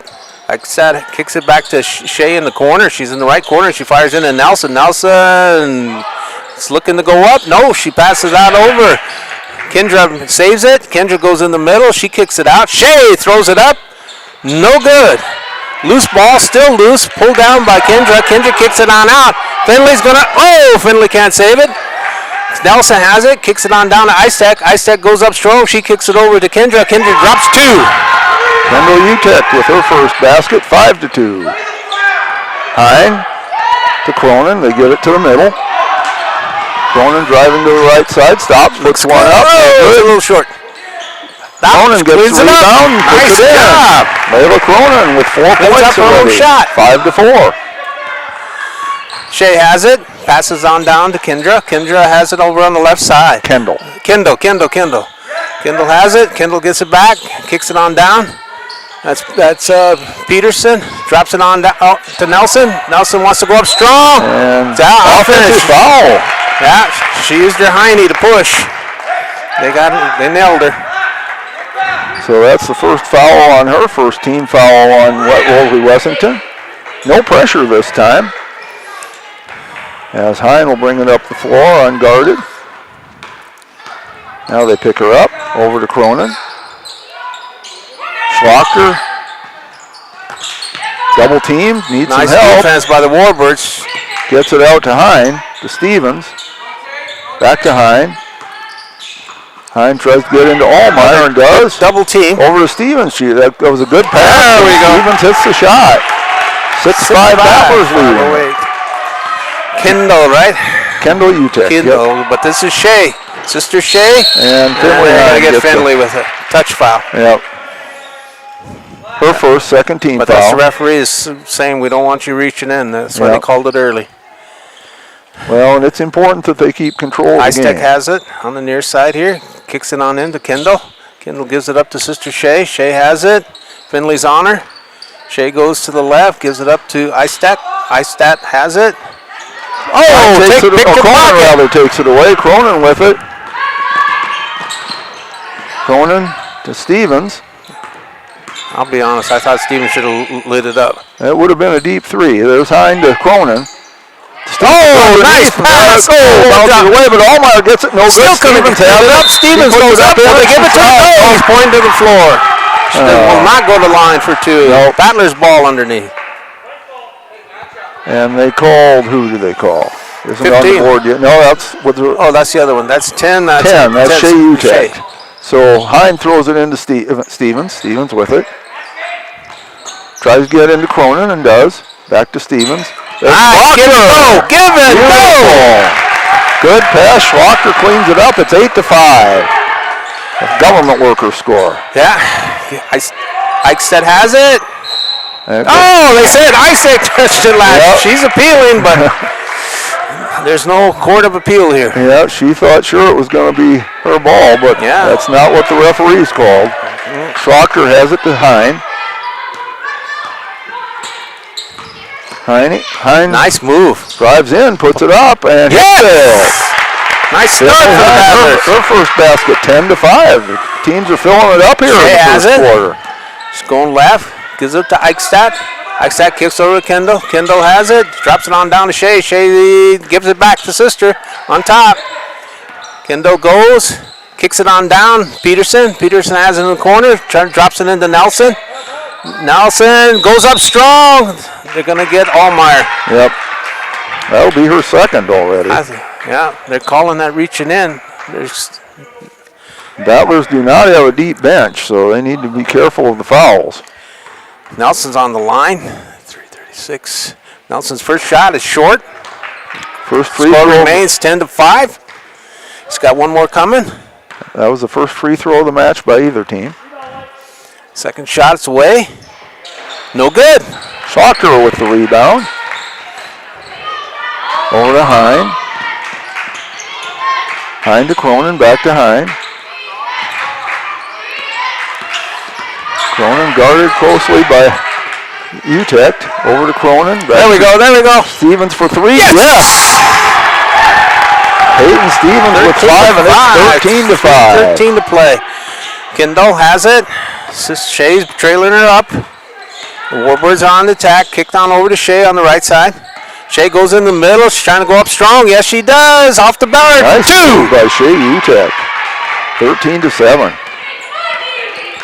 Schlocker bringing it up for the Battlers. Driving in. Nice She's move gonna go all the way. Emma. Lays it in. Yes. Emma Schlocker saw the opening, took advantage. 15-7. Basically, what she can do, I can do. The same play on the Timeout called by Wolsey-Wessington. 2:42 left in the first quarter. Battlers 15, Warbirds 7. We'll be back. Welcome to Bowie Foods at Al's Oasis Plaza. My great-grandfather, Gus Bowie, opened the first store in 1905. I'm R.F. Bowie, the president of Bowie Foods. We aren't your typical store. You'll find everything you need for your family. You'll save money, and I promise you're going to enjoy your grocery shopping experience. We carry a lot of locally produced products and some things you just aren't going to find anywhere else. South Dakota owned, family owned, Bowie Foods. We are back. Battlers lead at 15-7.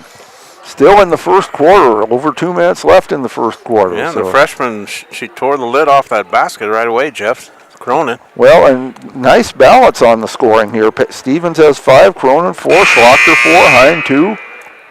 It hasn't been just one person filling it up. They've distributed that ball around. And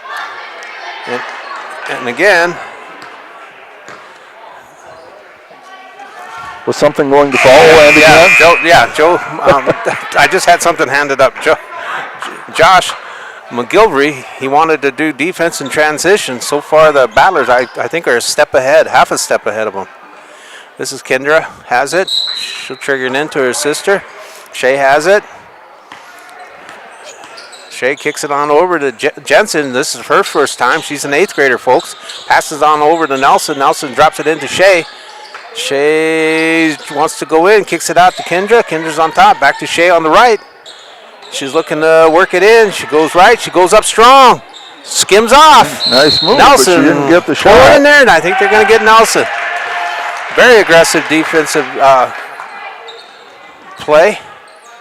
And it'll stay. I think they called that on Jensen. That's what I said, Jensen. Oh, I thought you said Nelson. My mistake. No. Schlocker has the ball. I wasn't really listening to you anyway, Warren. You never did. There's Hein with it. You think we were married or something. There's Cronin.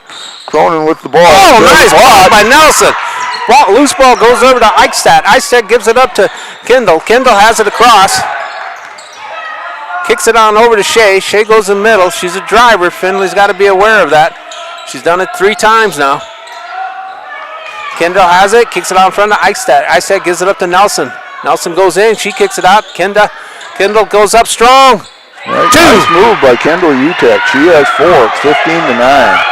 Schlocker brings it up. Now they slow it down a little bit. Over to Hein. She'll take the 3. Yes! Finley Hein with 5. 18-9. Pass down to Isaac. Isaac has it. Nelson has it. She goes up strong. She gets 2. Good move by Maria Nelson. 18-11. Schlocker with it. Back and forth. Schlocker to Hein. Bounce pass nice into pass, Stevens. Nice pass. And she laid it short. Nelson can't control it. Will keep it. It'll stay with the Battlers. Okay. Jaden Rhea, Topo coming in. Jaden Allmeyer back in as Skylar Roaster came out. Kendall Utek goes out. Stevens to throw it in. Allmeyer has 2 fouls. They throw it into somebody. There they get into Allmeyer. Nice move. Nice move. Puts it up. No good. Pull down. Shea. Takes it away. Hold it away. Stevens. We have a foul. That was a great defensive play. Yes, it was. By Allmeyer. Foul is called on Presley Jensen, so that's 2 very quickly on her. 11's coming in. That's Peterson's back in. Jensen's going out. 54.1 to play first quarter. Allmeyer to throw it in bounds. Gets it to Hein. She'll take the 3. Yes! 8 for Finley Hein. 21-11. Such a difference when somebody gets hot. Gives it up to Nelson. Nelson over to Rhea. Rhea Utep. Topo. Giving it back up to Peterson. Peterson drops off to Nelson. Nelson goes under the board, scoops it up, gets her own rebound, kicks it out. Ray will fire up a three. She's short with it. Peterson will let it go out of bounds, and, well, she didn't have really much of a chance. Yeah, she just couldn't catch up to that one. I didn't mean to throw her under the bus. She really didn't have a good shot at it. Yeah, she just That's couldn't my catch up to apologize it. to the Warbird fans. But it is Battler's ball. Schlochter bringing it up, 20 seconds to play. Plenty of time to get a shot. Hine, long way from the basket. They're playing for one, Jeff. Playing for one. To Schlochter. 7. Here we go. This is the one. Open for 3. No good. Going up. Nelson controls. They got to throw it. Still in the hands. No, will not count. At the end of 1. Unbelievably, the Battlers got 21 points. Wolsey-Wessington Lady Warbirds have 11. This is Warren LeBeau with the Sky Pilot Jeff Waddell and our producer Kylie Salzman. And we'll be back. Dakota Pro Air is a locally family-owned business that has been taking care of farmers' aerial needs since 2020. With locations in Letcher and Miller, Dakota Pro Air is able to provide service to a large area. Ground conditions too wet, or just don't want those sprayer tracks in your field? Give Dakota Pro Air a call for all your chemical and fertilizer application needs at 605-248-2314. We're back. The Battlers lead at 21-11 after 1 quarter. Finley Hine leading the way with 8 points. Peyton Stevens has 5. Emma Schlochter 4. Layla Cronin 4. For Wolsey-Wessington, Kendall Utecht has 4 points. Taylor Eichstadt 3. Maria Nelson 2. And Shea Nelson 2. Wolsey-Wessington 0 of 2 from the line. The Battlers have not taken a free throw yet. Presley Jensen has 2 fouls for the Battlers, and Jaden Allmeyer has 2 for the, Jensen 2 for the Warbirds, and Allmeyer 2 for the Battlers. Yeah. Okay, and I got Kendall Utecht, Shea Utecht, Peterson, Nelson, and Rhea Topol out there for the Warbirds, and the Warbirds will bring it in. Here we go. Battlers with their starting 5. They pretty much play them the whole game, though. Yep. Into Peterson in the corner. Kendall has it. Nelson's on top. Shea wants it down under. She's not the tallest person, but she's fighting for it underneath. Rhea doesn't. Shea had it. Kendall clean it up. Shea will not drop, but she will go to the line. I think they got Schlochter on that one. So, Utecht will go to the line for 2. Emma's first team foul. Kendall's first trip to the line. Kendall 3 dribbles, shoots off the back of the rim. Stays 21-11. Warbird 0 of 3 from the line now. Battlers have not shot a free throw. Okay, 5 dribbles, shoots. Those extra 2 dribbles paid off. 21-12. Lead down to 9. Schlochter has it to Cronin. Cronin to Hine. You know, the Battlers are moving a lot better, Jeff. They are. There's Allmeyer. A lot of good ball movement, too. Allmeyer over to Hine. That's definitely over the back on Shea Utecht. Yep, that's her second. Assuming that it is on her, they haven't put it up yet. Well, and it is. If it's not, I got to go get an eye check. Well, I've just learned never to assume. There's a Hine throwing it into Allmeyer, knocked away. They were the Battlers, hit on by Peterson, Peyton Peterson. Just underway here in the second quarter. 7:20 remaining. Hine has it. Looking for someone to throw to, gets it out to Allmeyer. All right, set your offense. And we have another push. Foul away from the ball by the Warbirds. I'm guessing it's Peyton Peterson, but let's not guess. We got Peyton Peterson and Peyton Stevens. Peyton place. Yeah, there you go. Kind of be an old person, catch your jokes, I'm sorry. There's Schlochter with it to Hine. They're on there now. Offensive. They called it offensive. That was a smart play by Kendall. I thought it was a flop, but that was a smart play by the senior. That was a senior play. So Stevens gets her first foul. So Second team foul, 2 on each team already here in the second quarter, and we're just a minute in. So the men from Pierre are calling it close. Rhea kicks it over to Kendall. Kendall fires it across to Nelson. Nelson looked at it. Nope, gives it to Peterson. Peterson fires it back to Rhea. Topol kicks it on down to Nelson. Back to Topol. Over to Kendall. Back across to Nelson. Deep pass in the corner. They skipped it over to Peterson. She doesn't fire it. She gives it up to Kendall. Nelson has it. They're counting them down. Ball, they still going to get down. Loose ball. Yeah, they say it's off of UTEC. Ball will go over the Battlers. A lot of contact there with no foul, but it goes to the Battlers, so 6:34. Yeah. Schlochter has it. You know, I think that they could have called either way.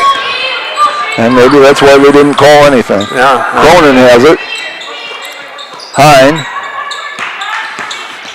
Hine bounce pass to Schlochter. She's open for 3. Too long. Oh, too long. Knocked away by Peterson. Ball stayed with the Battlers. Shot clock did not reset, so there's 16 on it now. Still plenty of time to get a good shot. Hine has it. Hine looking, still looking. Gets it out to Stevens. Oh, Peterson down. Nobody. Another player knocked down. Again. Anyway, Kendall will get 2. Kendall UTEC, as they knocked 2 Battlers down to get that basket. They were calling touch fouls in the first quarter, and now tackles aren't called, so I guess you just got to deal with it. There's Schlochter. As Mike said, he got 6 points for 2 takedowns on the same play. And that one they call a foul. Yeah, that's when they call a foul. They called it on Allmeyer. That's her 3rd. So okay. They're going to leave her in the game with 3 fouls. Rhea goes out. Topol goes out. Isaac comes down and retrieve the inbound pass.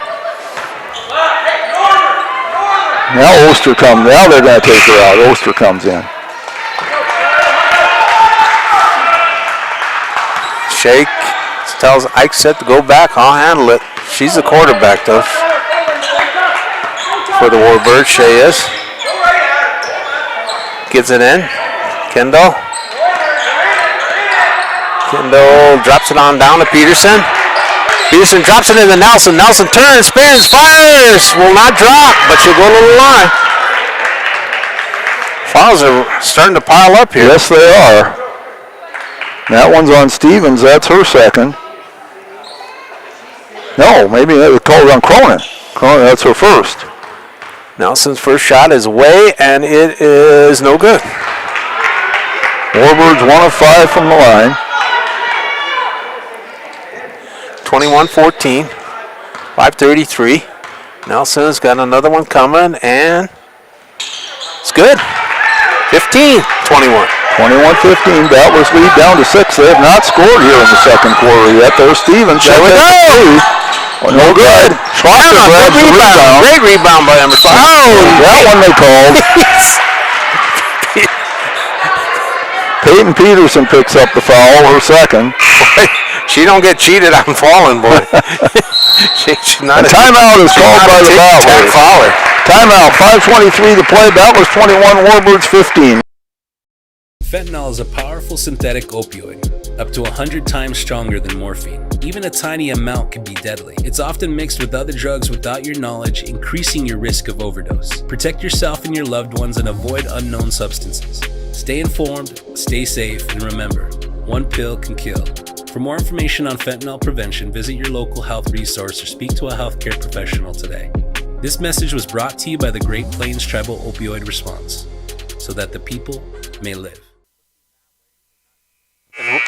We are back, and it's 21-15. Warren trying to give me a lesson in officiating here. Well, yeah. And he's got a lot more qualifications for it than I do. They were watching the ball, and they weren't looking what was behind, trailing up. Well, that's why that happened. With 3 officials, they shouldn't all be looking in the same spot. Exactly, that's why you have 3 officials. Oster has it. Okay, Jensen is back out there for the Warbirds too, folks. Hine has it now. Peterson went to the bench. Hine over to Cronin. And now we have 3 seconds. Oh, okay. Thought they were going to get it. Hystad We've got hanging on some them. of the bleacher referees are getting restless here. Well, they'll call a touch foul, but they won't call something aggressive. That's Shea. She kicks it on over to Eisted. Eisted goes in the middle, gives it up to Kendall. Kendall goes down, kicks it on out to Nelson. Nelson thought about it.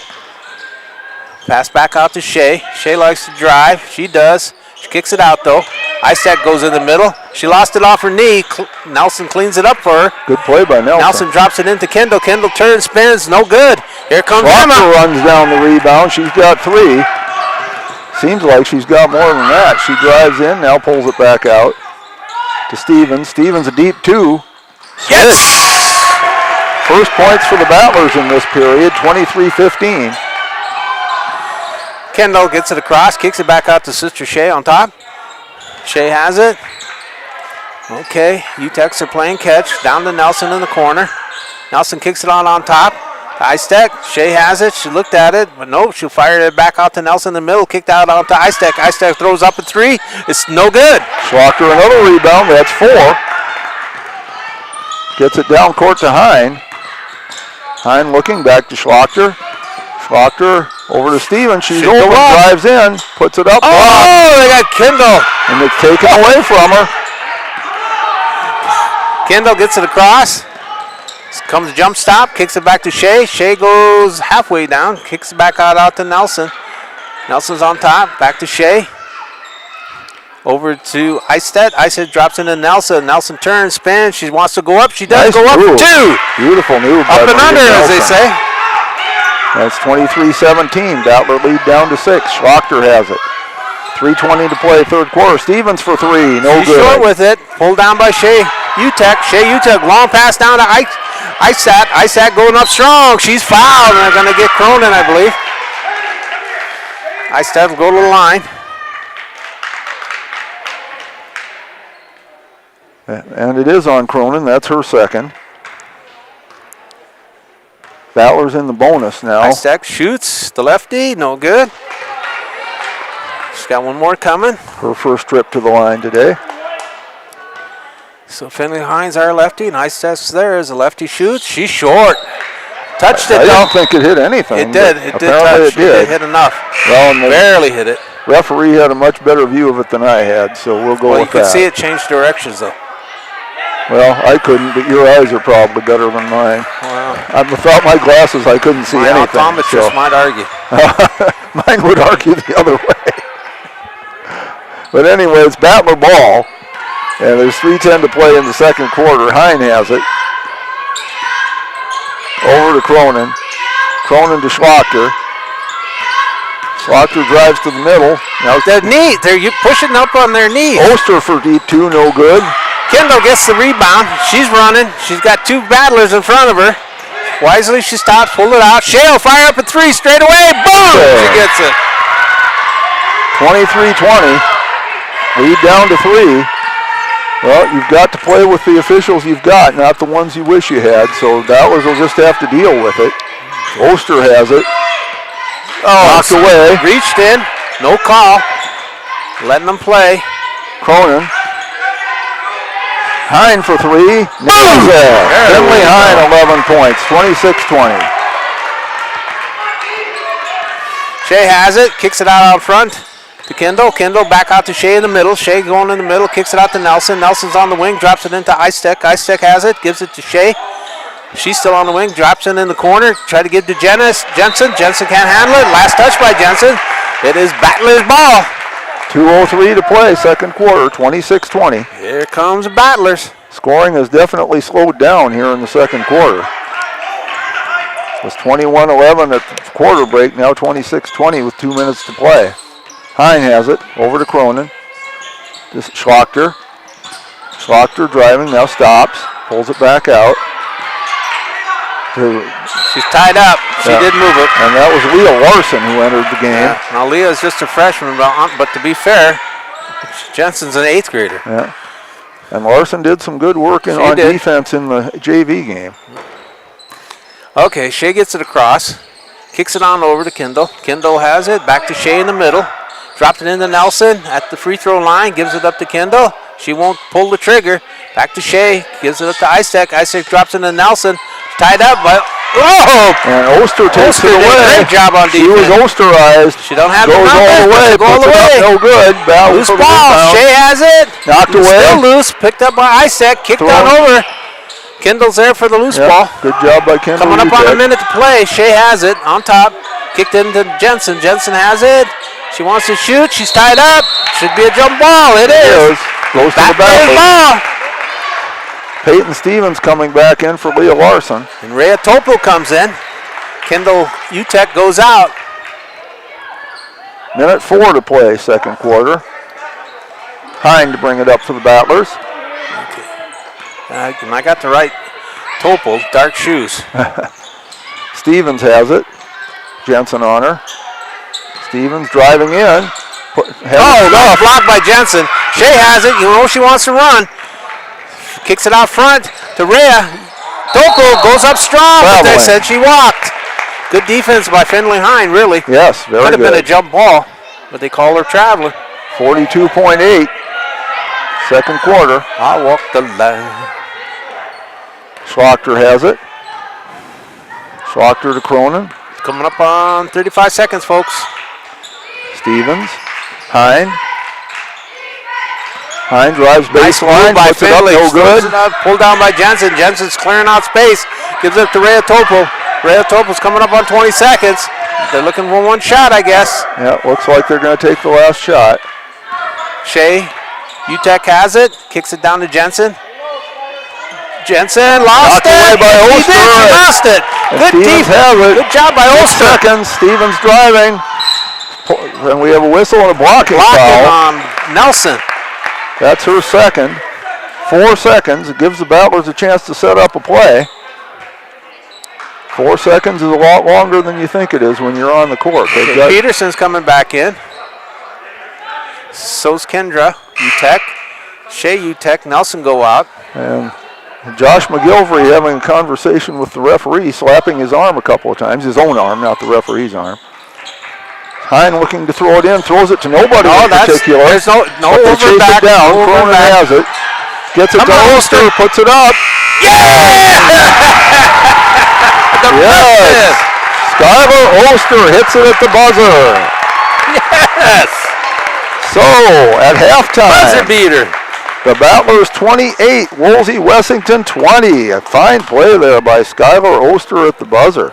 And so, folks, we are, like Jeff said, it's Battlers 28, Warbirds 20. This is Warren Bow with the Sky Pilot, Jeff Liddell, and our producer, Kylie. Okay, going through the scoring here quickly. For the Battlers, Finley Hine leads the way with 11 points. Peyton Stevens has 7. Layla Cronin and Emma Schlochter each with 4. Skylar Oster has 2. For Wolsey-Wessington, Kendall Utek 7. Shea Utek and Maria Nelson each have 5. And Taylor Eichstad has 3. From the line, the Wolsey-Wessington Warbirds are 2 of 8. The Battlers have not shot a free throw yet. With 2 fouls for Wolsey-Wessington are Nelson, Shea Utek, Peterson, and Jensen. For the Battlers, Jaden Allmeyer has 3 fouls and Layla Cronin 2. So we'll be back with the second half in a few minutes. Until then, please watch these commercials. Please let our sponsors know you appreciate their sponsorship of Battler Sports, and please buy something from them as well. We'll be back. The DWU Culver's Classic is back for 2026. 3 from the corner, good! A huge 36 teams travel to the world's only Corn Palace in Mitchell. Action begins on 9 a.m. on February 13th and 14th, with all games streamed on Live Ticket TV on pay-per-view. $12.99 per game or $94.95 for all 18 games. The 2026 DWU Culver's Classic, February 13th and 14th, inside the world's only Corn Palace and on Live Ticket TV. The Dakota Applicators can transform your space, whether it be a garage, basement, outside patio, or even your living quarters in the house, with their concrete coatings. Epoxy Docs has a concrete coating that will fit your needs. Give Dakota Applicators a call at 605-290-0997 or go online to epoxydocsus.com. Dakota Applicators, a proud supporter of Potter County sports and activities. At Ringneck Energy, their mission is to produce renewable energy that adds value to grain and livestock production, enhances the income of their investor partners, and provide a safe, rewarding work environment. Located at 901 Redwood Avenue in Oneida, South Dakota. Call 605-945-6900 or check ringneckenergy.com. A proud supporter of local schools and wishes all students the best of luck in all their activities during the school year, creating economic opportunities in our community. I love the small town feel of everybody being welcoming and knowing who you are. You know that you can walk in anywhere and be greeted, and people want to have conversation with you. Shopping with us locally and filling your prescriptions here at Vilas is a huge benefit to our healthcare system. It keeps our revenue local. It's just a great benefit to our entire community. We have drop-off points in Oneida, Selby, and Tobin. Customers can call their refills in and we get their prescriptions ready, and then we send them out to the different. Ready to thrive in South Dakota's farm country? Turn to Red River Grain Hefty Seed Company in Gettysburg, your agricultural hub at the heart of it all.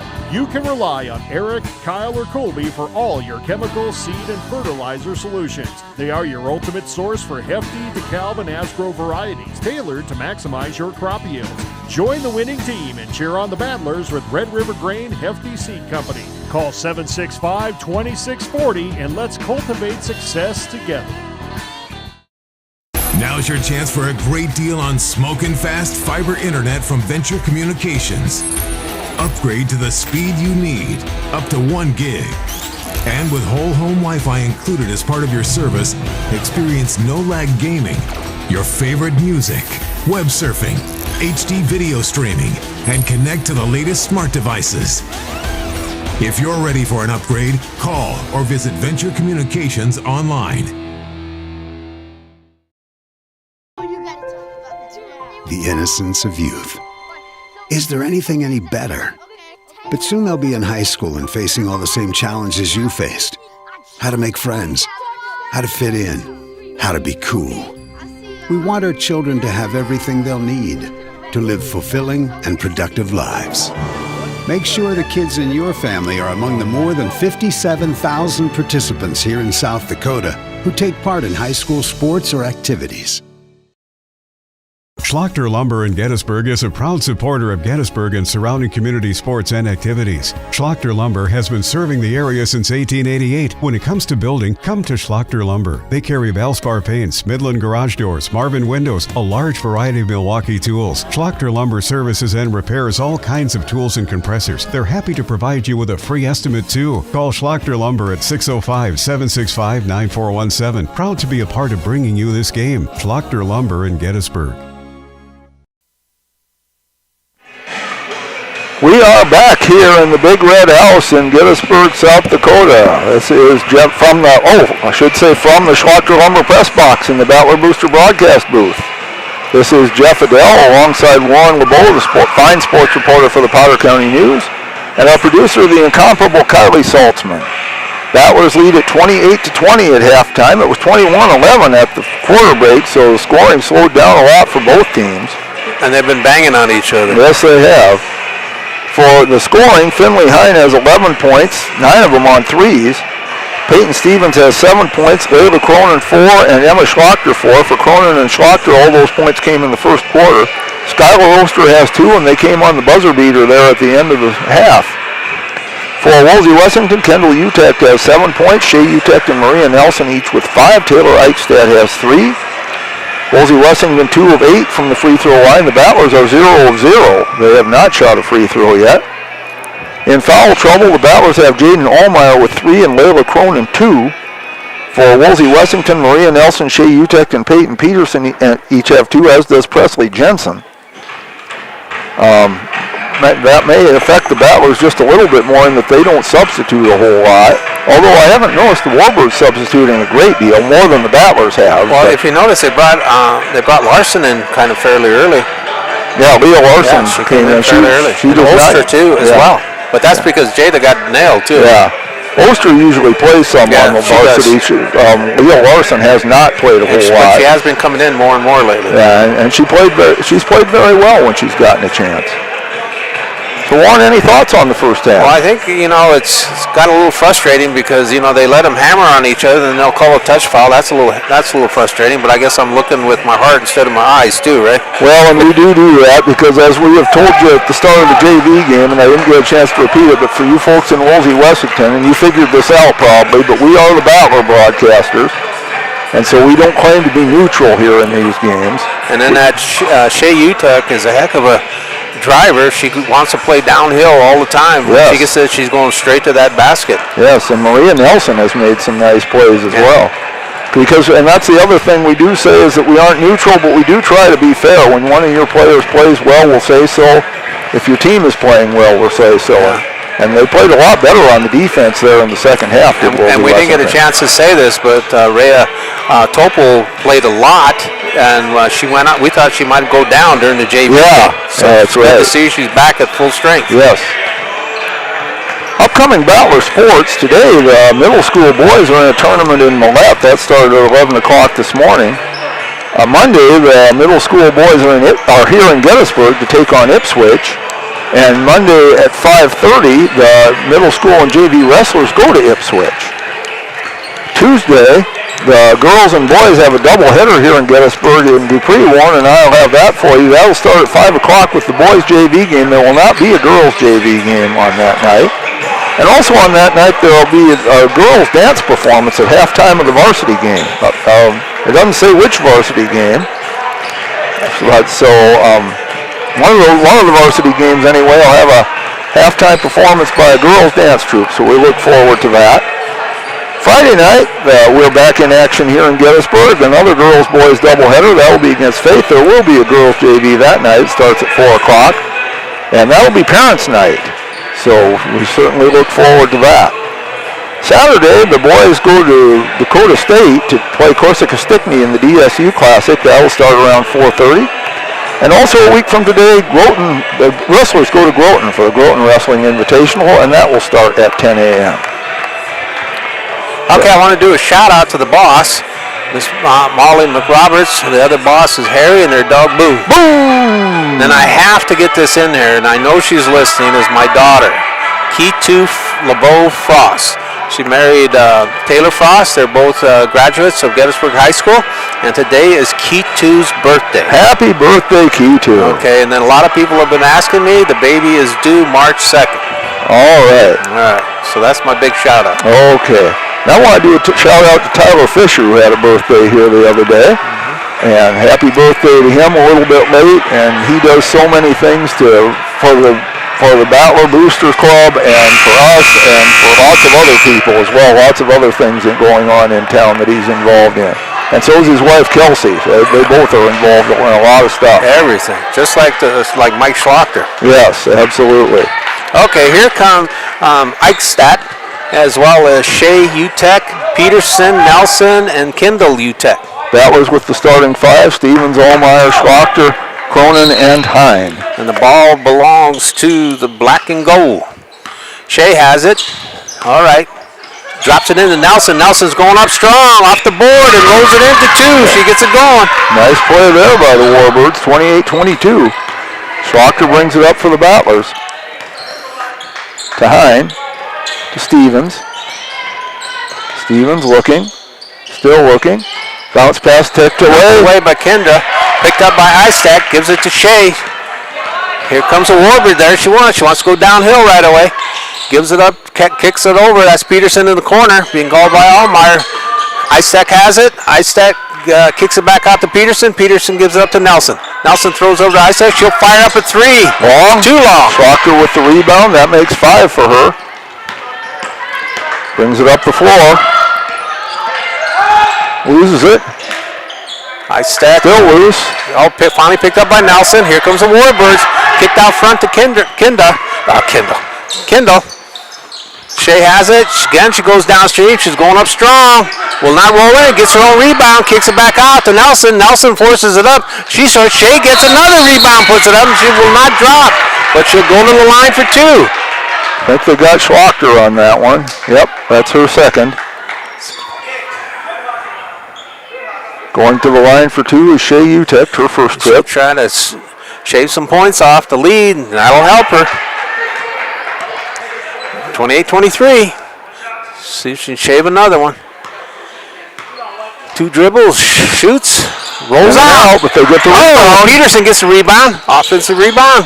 Gives it to Kendall. Shea fires up a 3 straight away. Boom! She nails it. That's 2 threes for her, 9 points on the game, and it's a 2-point game, 28-26. Battlers need to get something going on offense here. Hine has it. Over to Stevens. Looks at a 3, doesn't take it. Drives in instead. Looking for help. Double team, gets it to Allmeyer. Allmeyer over to Schrochter. Started to drive in, that closed quickly, so she gets it to Hine. 9 on the shot clock. Ball loose. Tie up. Held ball, it goes to the Battlers. Cronin tied up. 5 on the shot clock, though. It does not reset. And we have a 30-second timeout called by the Battlers. 6:08 to play third quarter. 28-26 Gettysburg. We'll be back. Hi, this is Kay from Plains Commerce Bank. In Gettysburg, every game is more than just competition. It's community. That's why we're proud to support the Gettysburg Battlers. At Plains Commerce Bank, we believe banking should go beyond dollars and cents. It's about people, relationships, and standing alongside the teams and towns we love. We're honored to be part of the Battler tradition. Plains Commerce Bank, where relationships matter. Member FDIC.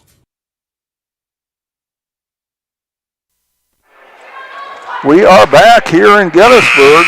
6:08 to play third quarter. The Warbirds have come out firing. They've scored the first 6 points of the third quarter to cut the lead down to 2 points, 28-26.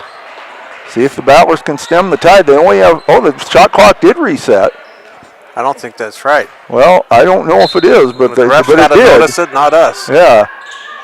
Yeah, I didn't think it should have, but it doesn't matter now as the inbound pass is stolen away. Nelson has it, kicks it out down to Kendall.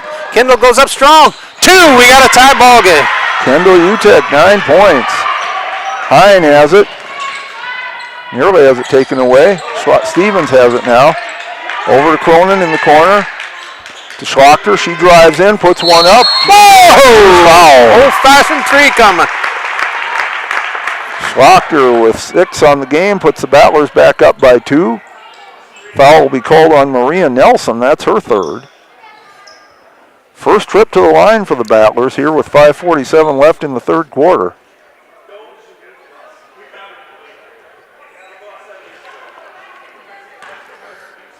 Battlers up 2. Nails that one. Yeah.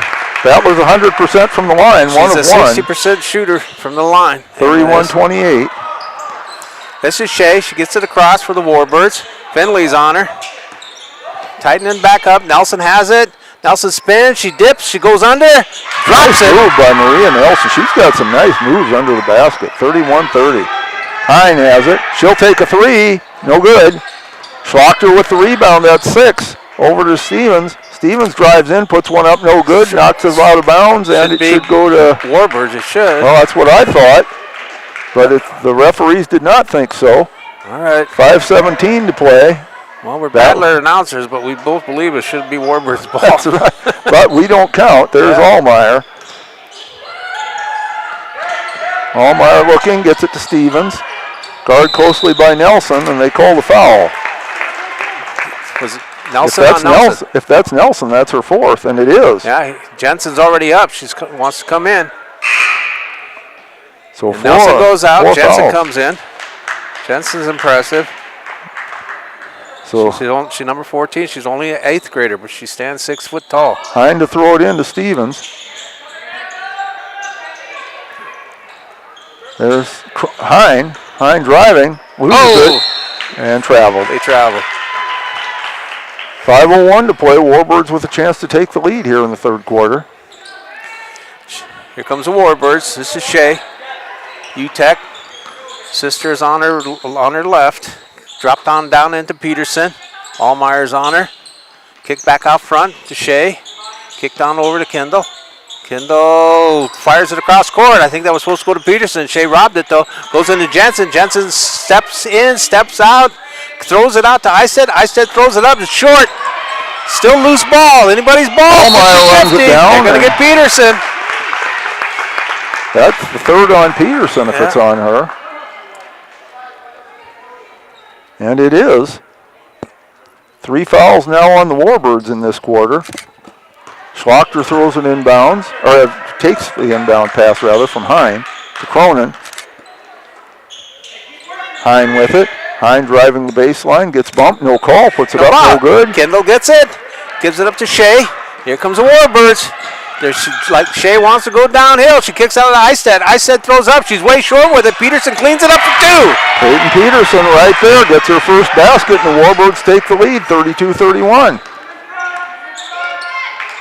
Schlachter has it. Schlachter bump, no call. Drives in, puts it up, no good. Short. Schlachter gets a trot for the rebound, but it goes off of her. And it goes to Wolsey-Wessington. 3:55 to play, third quarter. I hate to say it, I thought that was... Oster comes in to replace Stevens. All right, Shea has it. Warbirds are on the attack. Shea goes to the right, gives it up to Eichstedt. Kick down over to Shea Utex. Shea Utex looking to do something with it. Gives out to sister out front. Kicked out over to Peterson. Peterson fakes, drives, kicks it out. Kendall has it. She goes into the lane. She kicks it out. Shea will fire up a 3 from the left side. She's no good. Jensen gets up the loose ball. She walked. That was a good rebound by Jensen, but it's called for traveling. Topol's back in. Eistedt goes out. We haven't seen her twin. And I know that's Rhea. She's got the dark shoes. Yes, she does. 3:25 to play, third quarter. Hine brings it up for the Battlers as they try to get the lead back. Looks at a 3, bounce pass over to Oster. Cronin. Offensive foul. And they called it on Finley Hine. Yeah.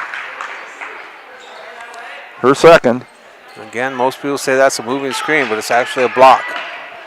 Second team foul on the Battlers. Here comes the Warbirds. 3 minutes to play.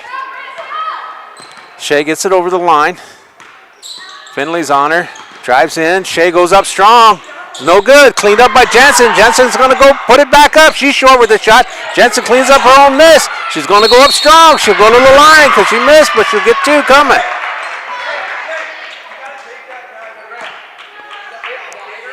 Foul on Oster. That's her first. Jensen at the line. Her first trip there. Jensen's looking to expand the lead. First shot's away. It's no good. Stays the same. 31-32. Warbirds have not shot free throws very well. Jensen, second shot, no good. Schlachter with the rebound. 31-32. That's her 7th. Schlachter driving down, now stops. To Allmeyer in the corner. Drives the baseline, puts one up, no good, but she's fouled. Jensen will get tagged with that one. And that'll be her third if it's on Jensen. Not shooting.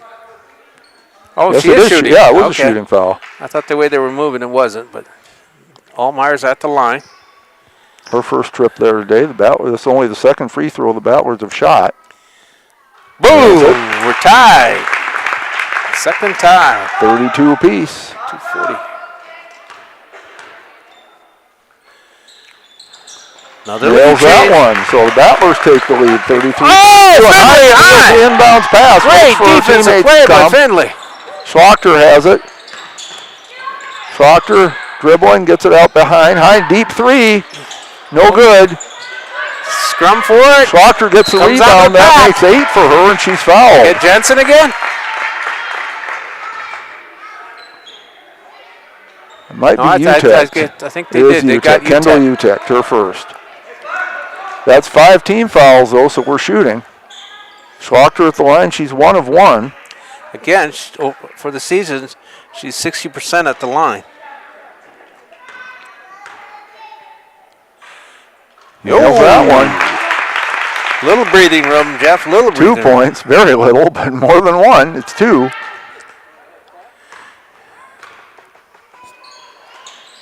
In and out. Oh, won't stay down. Jensen pulls it down nicely. They tried to tie her up, but she outfought everybody. She gave it up to Shea. Shea's going to go downhill. She goes up. 2. That's 11 for Shea Utex. Foul called on Oster. That's her second. Shea will go to the line. one of two from there. We're tied again, 34 apiece. Try to tack on this extra bunny. And she Yes, does. Gives the lead back to the Warbirds. See if the Battlers can get it back.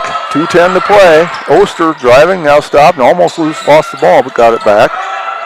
Being hawked by UTEC over to Allmeyer to Hine. Hine to Schlachter. Back to Allmeyer. Hine, or rather Oster, my mistake. Oster to Hine now. 11 on the shot clock. Battlers need to get something going here. Get bounce pass to Allmeyer.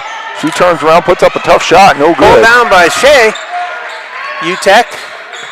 Oh, that's got to be a walk. And it is. Hey. If not, she should have been leading the marching band with those steps. Minute 40 to play. Battlers another chance to take the lead. Peyton Stevens back in, and Layla Cronin comes out. Brought another pistolero in. Schlachter with it. To Stevens. Stevens gets it to Hine. Hine drives in, puts one up, no good. Pulled down by Jensen. She's tied up, tried to kick it out. Loose ball. Shea picks it up. Here comes the Warbirds. Kicked on down to Kendall. Kendall goes up strong. Will not stay down though. No call as we play on. Schlachter has it. Schlachter drives, gets it over to Stevens, puts it up, no Too good. strong. Jensen, no, excuse me. They're going to get Stevens for a foul. Opal got the rebound. Fourth team foul on the Battlers in this quarter. For Stevens, that's her second. High-Stech coming in. Timeout called by the Battlers with 1:08 to play here in the third quarter. 35-34, Wolsey-Wessington leads Gettysburg. We'll be back. When life gets hard and our thoughts get too much to bear, finding the resiliency within us can help us find healing. The 988 Suicide and Crisis Lifeline provides 24/7 free support for anyone in suicidal distress or emotional crisis. All texts and calls are anonymous and connect you to local resources that uphold cultural values and pave the way to healing. Find the strength within you. Find the strength within our culture. Reach out if you need help today. Well, we're back, and it looks like that was the fifth team foul on the Battlers in this quarter, so we will be shooting. Wolsey-Wessington just 4 of 11 from the line. The Battlers are 4 of 5. But more importantly, they got a 1-point lead. Yep, and they'll try to make it more here as they'll shoot. They'll be shooting 2. I'm not sure who it is that's shooting for Wolsey-Wessington, but we'll find out as soon as they break the huddle. Basketball is a game of runs. Gettysburg has not had a run really since the first quarter. That is correct. So they're due for a run. Well, we certainly hope so. And you got your starting lineup. No, you don't. You do not have your starting lineup. We do not, as Skylar Oster is in there. And neither do I. I got Jensen and Topol, but the starters are Peterson, UTEC, and Eichstedt. And the line is Rhea Topol. Layla Cronin is the battler who's not in the game. Rhea's first trip to the line. First shot's away. Whoa! No, Looked like it was going to go down, but no. She's got one more coming. Dribbles, fires. That one's away from net. Rhea Topol's first point. 36. 2-point game now. Minute to play, third quarter. Stevens has it. Looked to the three, didn't take it. Looking for somebody. Now she starts dribbling, drives in, puts it up over 2 people, and she's fouled. Gonna get Peterson, I believe. If so, that would be her 4th. And it is. Peyton Peterson with 4 fouls. 53.6 to play. Stevens goes to the line for 2. Her first trip there today. Short. Had it lined up perfectly, just needed a little more oomph. She's only 42% at the line, folks. She's due.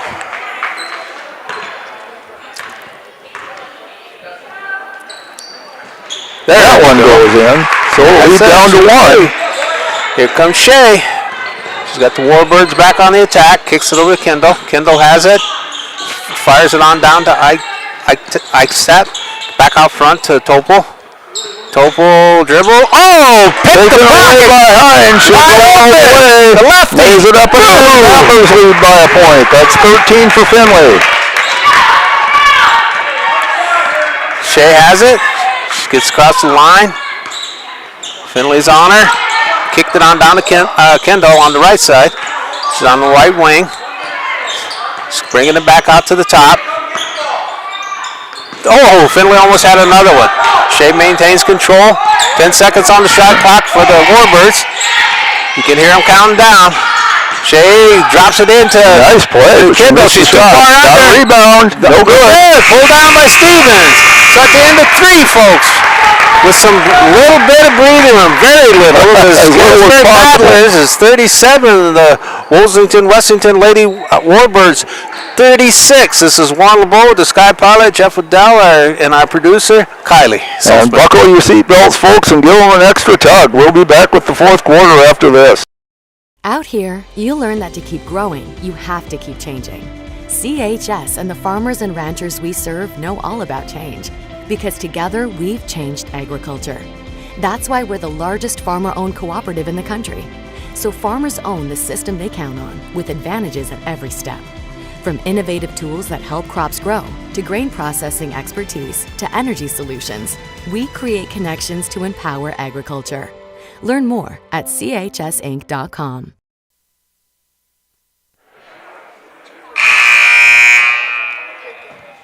We are back for the fourth quarter.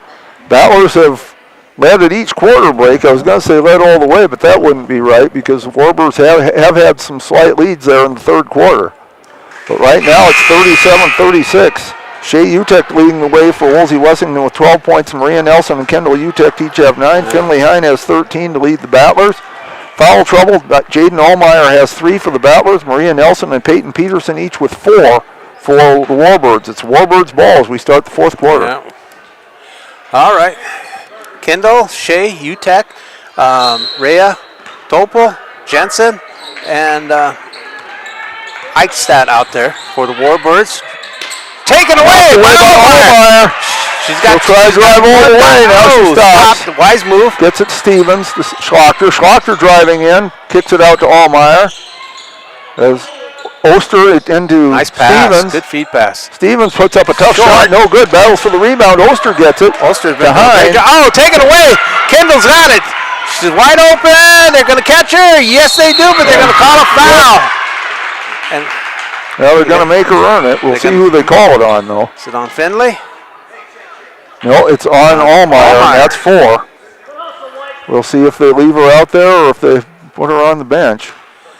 So 7:30, Kendall shoots. No! In and out, no good. She's now 1 of 3, and they will pull Jaden Allmeyer out as Layla Cronin comes back in. So she's got one more shot to try to tie it up at 37 all. 7:30 to play. Of course, the rebound's crucial if she doesn't Kendall, make it. 3 bounces, sets, fires, But pays she nails off. it. They get it. We're tied. 37 apiece. Third Hine tie has of the it. game. Hine to Schlachter. Schlachter driving in, now stops. Stevens looks at a 3, doesn't take it. Cronin to Schlachter. Schlachter looking. Schlachter drives in the lane, puts it up, no good. Falls down, no call. Here comes Shea Utek. And Schlachter tips it away. Oh, they're going to get Schlachter. Well, you know, there ain't no nicer ball player than Emma Schlachter. That's true. Knock you down, turn around, pick you, help you up. Her But she's third been doing it foul. all season. Had 2 team fouls already on the Battlers in the first minute of the Eichstadt fourth has quarter. it. She's in the corner. Cronin's all over. Timeout by Wolsey-Wessington. We're tied at 37, 6:56 to play. We'll be back. Allied Plumbing and Heating is your contact for business, farm, commercial, and residential plumbing needs located in Pierre. No job is too big or small for Allied. Put our over 50 years of experience to work for you. At Allied Plumbing and Heating, the only surprise we want for our customers is how fast they get the job done. That's why we offer free estimates on every single service, no hidden charges. Give them a call today at Allied Plumbing and Heating. Remember, you can rely on your allies. We are back. We're tied at 37, 6:56 to play in the game. Wolsey-Wessington's ball. 31 on the shot clock, so that's not really a factor at this point. Allmeyer with 4 fouls for the Battlers. Nelson and Peterson each with 4 for the Warbirds. Istex, Jensen, Rhea, Topol, and the UTEX are out there. It'll be Istex Stat triggering in. Gets it into Kendall. Istex goes right.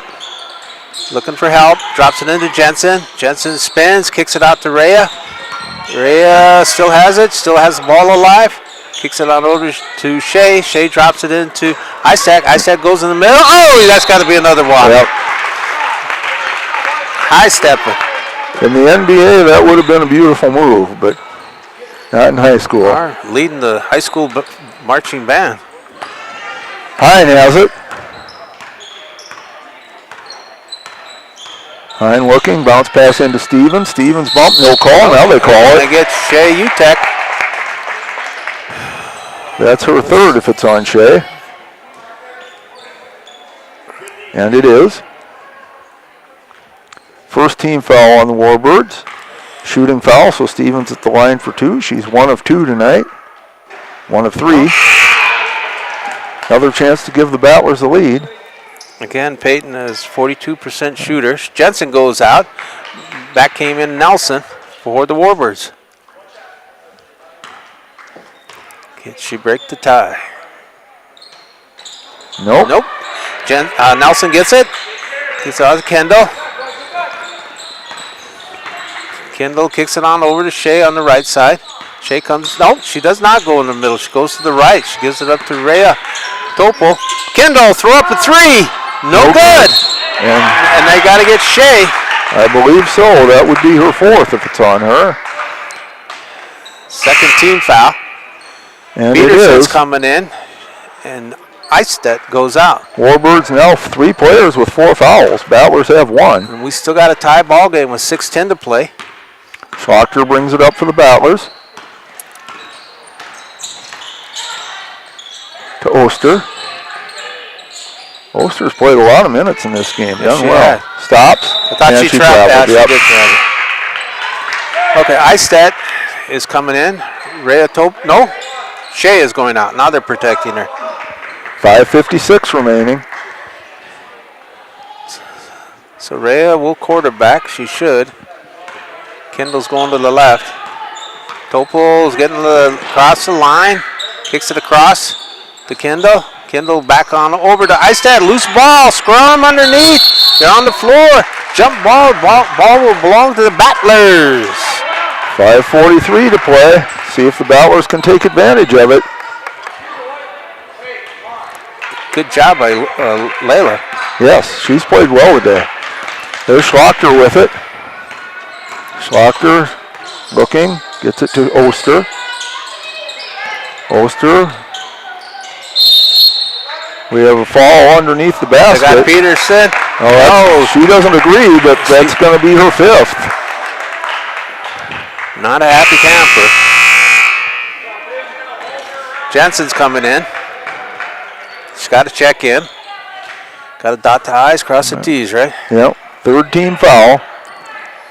Just don't dot your T's and cross your I's. Time to throw it in. Underneath, broken up. Kick, okay. So it'll go, unintentional kick, but goes, still Battler ball. Hine again to throw it in. Looking. Gets it in, knocked away. Kendall has it. Here comes Kendall Utek. Still going full out. Dropping it down to Nelson. Nelson goes in the middle. Ducks under. She's blocked. Cronin has it. Ulster got that block. Schlochter.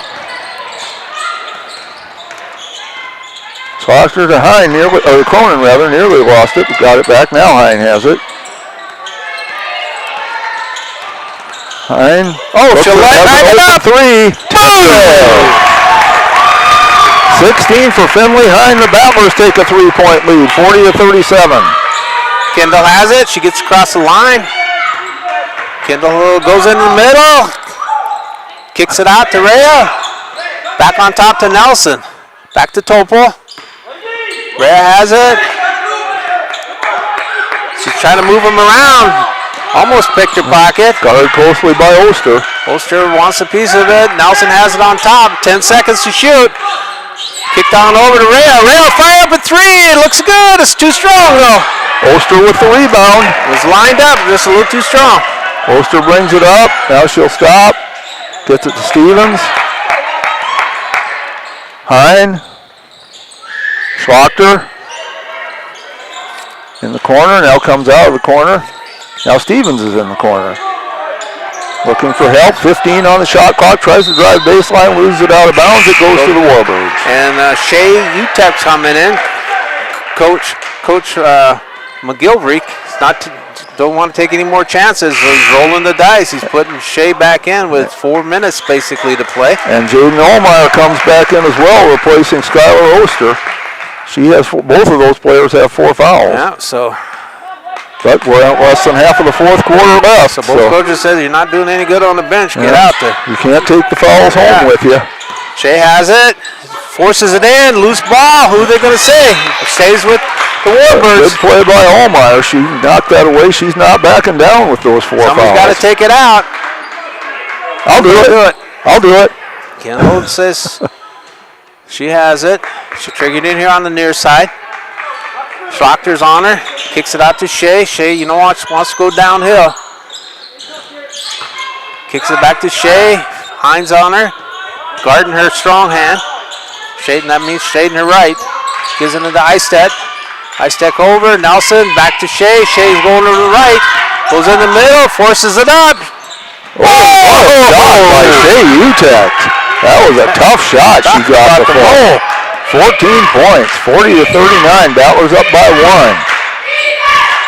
Cronin has it. Looking. Still looking. Knocked away. Almost taken away by Kendall Utep. Stays with the Battlers, 22 seconds to shoot. 3:09 in the game. In regulation, maybe I should say. There's Hine with it. Looking for someone to throw it to. Gets it to Schlachter. To Stevens in the corner. She drives in. Puts up a tough shot. Gets her own rebound, but I think that's a travel. No, they called a foul. Okay, they must have ruled it a shot. If you catch your own pass, it's traveling. I think it was intended as a shot. Then fifth foul on Shea Utep. But it was so far away from the rim. Yes, I understand what you're saying, but that's fifth foul on Shea Utep. She had to come out. Okay. Underneath the Olmeyer. Oh, she kicks it out. Back out to Stevens. There we go. There's Schlachter, lays it up for good. Blocked by Nelson. Nelson put the stop to that. Here comes the Warbirds. Nelson's played very well. Running. She stops, kicks it out. Eistedt has it. She pushed it out to Nelson. Nelson back to Eistedt in the corner. Hines on her. Kicks it out to Rhea. Topo goes over to the right. Gives it up to Kendall. Utep. Kendall has it. Coach is right there telling him what to do. Kicks on over to Nelson. Nelson goes in the middle. Goes up strong. Too strong. Stevens with the rebound. 2:25 to play. Stevens brings it up the floor. Tries nice to pass. Schlachter right it up. No good. Nelson gets the rebound. We got 2 Battlers down. Yes. They don't have the numbers. Good hustle back. Nelson's trying to go. She walked. But boy, that was good hustle for the Battlers back on defense. They had 2 down and they still managed to go outnumber them down here. I don't think Emma believed how wide open she was. And Coach McGilvery having a little conversation with the official. 2:10. Battlers 40, Warbirds 39, and they want some breathing room, the Battlers do. Okay, Schlachter has it. To Stevens, she'll take a 3. No good. Loose ball. Cronin fought for the rebound, and she's foul. Bad call. If there's somebody sit over the back, it should have been the official over here on the near side, not the one on the far side. Well, at any rate, I know. It is a foul, her third. Warbirds ball, 1:58 to play. Third team foul on the Battlers. Eistedt has it. Rhea, Topo has it. Cronin will get on her. That's not over back. I agree with you, Warren. I didn't think it was, but coach wasn't paying attention. Assistant coach was. Now he's questioning it, but yeah. That was not over and back. And we have a timeout called by the Battlers. 151 to play. Watching, we agree that was not over and back. But 151 left. Battlers up by 1. We'll be back. Luce, Lucy, and Wreck Funeral Homes are your family-owned businesses ready to help you in your time of need. With businesses in Gettysburg, Fulton, Miller, Highmore, and they service Cheyenne River Reservation. Mandy and Tiffany are there to answer any questions and help you along. Luce, Lucy, and Wreck Funeral Homes proudly support all local sports and activities.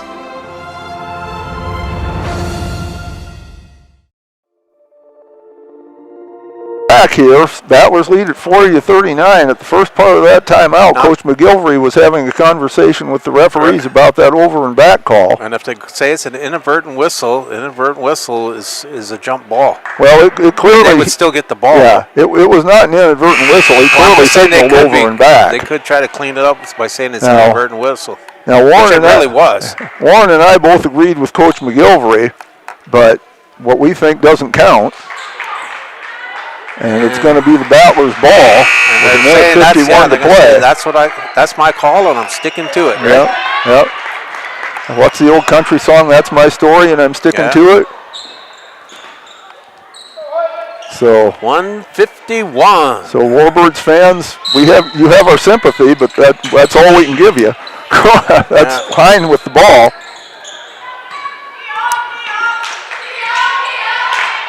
Hine with it out front. Bounce back into Allmeyer. Can she force it up? She's trying to. Steps under. Nice block by Nelson.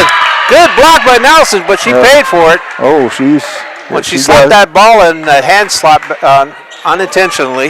Allmeyer's hand came back, caught her in the face. I've been really impressed with Maria Nelson tonight. Bounce pass into Schlachter. Schlachter turnaround, no good. Stevens there with the rebound, looking for something to do with it. Gets it out to Cronin. She'll put it out. Hey, Rainbow won't drop. Loose ball. Jensen gets the loose ball. They can go ahead if they can score. Rhea Topol. She goes right. She stops. Hines all over. Yep. Oh, that's a makeup call. That's a makeup call. You can hear it. I heard a slap. It was a ball. That's why she had all ball. That's a makeup call. That's the fourth foul in any event. Yeah. Fourth team foul as well. Both teams with 14 fouls, so every foul will be a shooting foul from now on, other than an offensive foul. And honestly, you can't expect a makeup call. Nelson had it. Got the inbound foul. Get it up to Topol. Warbirds setting their offense. Coming up on a minute. Kendall has it. Nice. No. Say it ain't so, Joe. What are they going to call? Get Allmeyer. Oh, my goodness. That was a good play. One makeup call is understandable, not two. I guess they called Jaden Allmeyer for standing there. I don't know. Fifth foul, so she'll go out. Nelson, she can tie it up with this shot. And she does. We're tied for the fourth time. She's now 2 of 5 from the line. Put them ahead with the second shot. Minute 3 to play.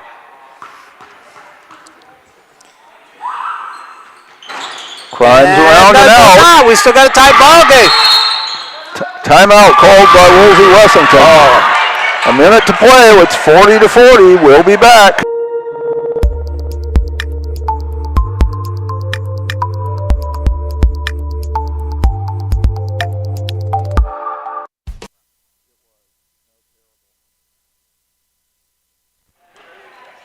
We brought us right back, so we are back here 40-40. So I got to quit complaining. The referees are having a conversation amongst themselves. They've had several of them amongst themselves in these games. I'm not sure there's always been unanimity among the refs about what they've called. Technically, you can't call a timeout unless you control the ball, and I think that's what he said. They're talking. Did she have control? Yeah.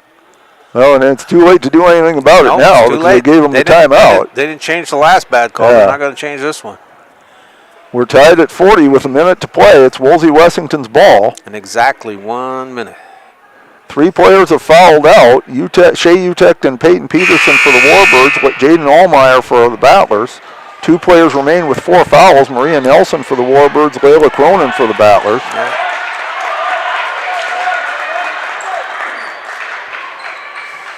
We got 2 freshmen out there, but the Warbirds, they have a freshman and an 8th grader out there, so it's even up, Jeff. It's Warbirds ball. This is Eichstadt hasn't it. She'll trigger it in on the left side. Now she wants them to move. Jensen set a pass. She was open for a second. They're looking for Nelson. They want to give it to Nelson. 5 seconds ball. They wanted Nelson. She just couldn't clear herself. But what defense by the Battlers on that? Jensen was wide open. They didn't give it to her. They were looking for Nelson, specifically for her. It didn't pay off. Here comes the Battlers. We're under a minute. Hine has the ball. I don't need to tell you how important this possession is. Over to Stevens. Stevens, bounce pass to Oster. Oster nearly has it taken away. Gets it to Cronin. Cronin to Schlachter. Schlachter drives, now stops. Back to Hine. 9 on the shot clock. Stevens has it. She'll drive in, put one up. No good. Loose ball. Ball down by Eichstadt. Eichstadt passes out front to Kendall. Kendall has it. They've got the numbers. No, it slowed it up. They can hold for one shot if they want to. Tobel has it. 17 seconds. No shot clock. They can hold Nelson for one. has it. Peyton reaches in. Don't reach too far. Timeout. We'll keep it here with 9.4 seconds remaining. And that was their strategy. We're going to hold for the last shot, and either we win or we go to overtime. And I can certainly understand that strategy. It is a full timeout. And I'm saying a prayer because the Battlers don't usually foul, and I hope they don't foul in this last 9 seconds. Well, it would be a shooting foul if they did. That's what I'm saying. So play straight up. Wolsey-Wessington is 9 of 19 from the line today. The possession arrow is with the Warbirds. Yep. So if that comes into play, the Battlers are 4 of 7 from the line. So I think if there's a tie-up, that might kill almost the 9 seconds. Only leave about 2 or 3 seconds. Could be, depends on when it comes. I'm just saying if there is a tie-up. Yeah. Because they're going to have to tie them up right away. Anyway, straight-up defense is the key here. Yep. Coach Hines got to see, keep your hands up. Keep your hands up. Don't reach. She's well-seasoned too, Coach. Yep. We'll see how it goes here. Battlers break their huddle. So you got all the starters except one. Yeah, it's Cronin, Stevens, Schlachter, Hine, and Oster. I got Eichstadt, Topol, Nelson, Utek, and Jensen. Warbirds ball. Eichstadt will trigger it. They're stacked on the line. She slapped on. They got to move in. They're Topol. They get into Topol. Topol drops it into Nelson. That's who they want to shoot. She fell. Out of bounds. That's enough time. More than enough time. 4.6. Picking up Nelson. Boy, they're going to press. Hine looks to throw it in. Here comes Peyton. They're still got to get it inbounds. They do to Stevens. Stevens being harassed, puts it up. There's a foul. They hurt her though. They hurt her, Jeff. Yeah. Stevens is down. They hurt her. Well, we'll be shooting because they're in the bonus. Stevens holding her shoulder, it looks like. No, her left elbow. Left elbow, okay, or forearm maybe. That's her elbow. Elbow, okay. When she went down, she put her left elbow, and I think she hyperextended it. First-time appearances, this is Miss Lily Topol coming in. And that's because it was the 5th foul on Maria Nelson. All right, folks. Stevens at the line. She is 1 of 4. 1 point lead, 5/10 of a second on the clock. Coach, get him off the line. Get him all the way. They were off the line for the first one. Yes, now they've come on the line. Don't move. Just be statues. Don't move. There! Second. 42. Don't move. 5/10 of a second. And Wolsey-Wessington wants a timeout. We'll keep it here again. Sorry, sponsors, but we don't want to take a chance on missing the last 5/10 of a second. You remember that elementary game we play freeze? Yeah, I do. That's what these kids need to do, just freeze. Well, they can go outside. They'll freeze pretty fast. No, I'm just saying, all they need to do is freeze. Yep. With 0.5 seconds. They just need to freeze. Get the heck away. And, everybody down on the other end of the court, I think. I mean, if they make a 3/4 court shot to beat you, then you just tip your hat to them. If high school girls could jump up and tap a high pass directly into an alley-oop, I'll buy you a Coke. Yeah, Yeah, well, they're not going to have everybody down there. They're going to have... Are they going to say she didn't shoot? Oh, yeah, it was a shooting foul. She gets one more free throw. Oh, that's okay. right, 3 points. You're right, Jeff. I did not realize they'd called a shooting foul, but they did. I just thought they called a push from behind. Yeah, that's what I thought, too. And she nailed that one to make it a 3-point game. Now don't move. Yeah. Please don't move. Stand still. Stand still. Well, actually, a foul wouldn't be the worst thing. They'd only get 2. See? What a game. Wow. What a game. They had the lead. They lost it. They came from back. What a game. Gettysburg Battlers 43. Wolsey-Wessington Warbirds 40. This is Warren LeBeau, the Sky Pilot Jeff Liddell. Our producer is Kylie. It was a great game. Great game. It was a great game.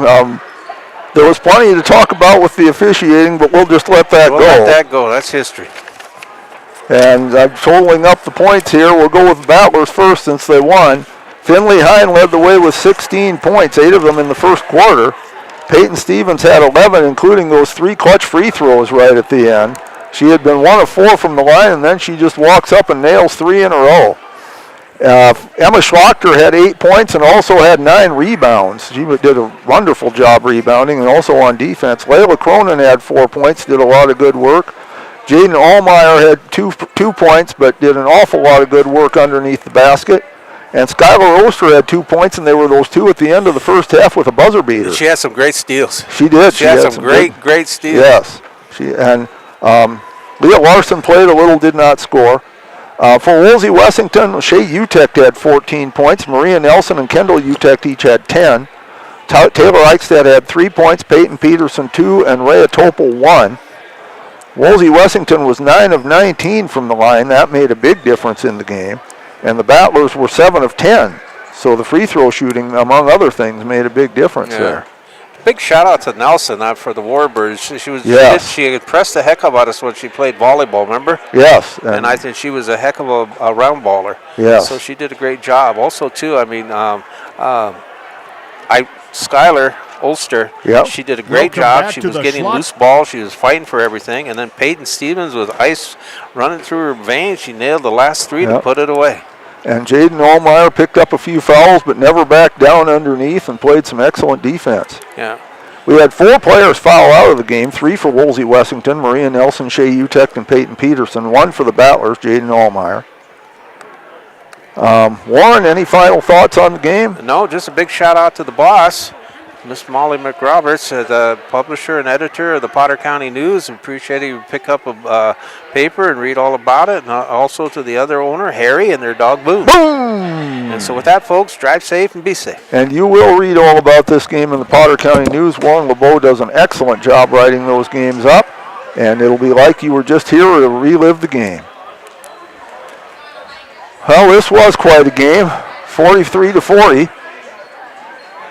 We will look at some others. Well, first let's look at upcoming Battler sports. Today, the middle school boys have been in Millette for a tournament. That started at 11 o'clock. Haven't heard anything how they've done. Monday, the middle school boys are here to take on Ipswich. That starts at 5 o'clock. And also Monday, the middle school and JV wrestlers go to Ipswich, and that's at 5:30. Tuesday, we have a girls-boys doubleheader against Dupree. Warren and I will be back on the air for that one. That action will start at 5 o'clock with the boys' JV. There will not be a girls' JV game that day. And there will be a girls' dance performance at halftime. I'm thinking it's of the boys' game, but I don't know for sure. Of one of the varsity games anyway. So you'll want to see that as well. Friday, there's a girls-boys doubleheader again here in Gettysburg as the Battlers take on Faith. And that'll start at 4 o'clock with the girls' JV game. And it's also Parents' Night, so you want to be here for that.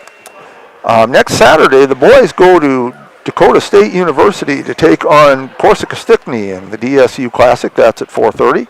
Also Saturday, the wrestlers go to Groton for a wrestling tournament. That begins at 10 a.m.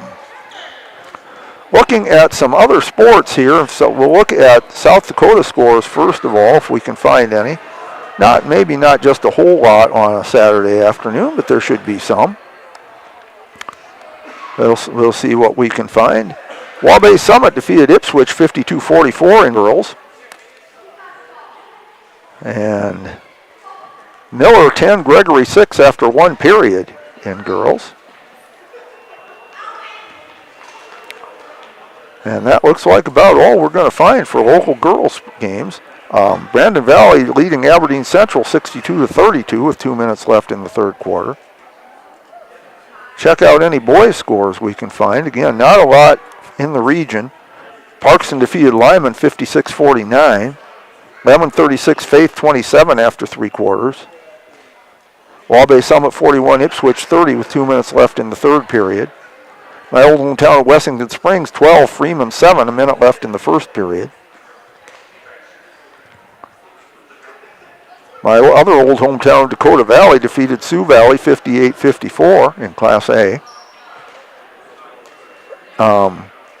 Huron leads Sioux Falls Jefferson 8-4, 3 minutes left in the first quarter. Brandon Valley 43, Aberdeen Central 32 with 4 minutes left in the third quarter. Check some national scores.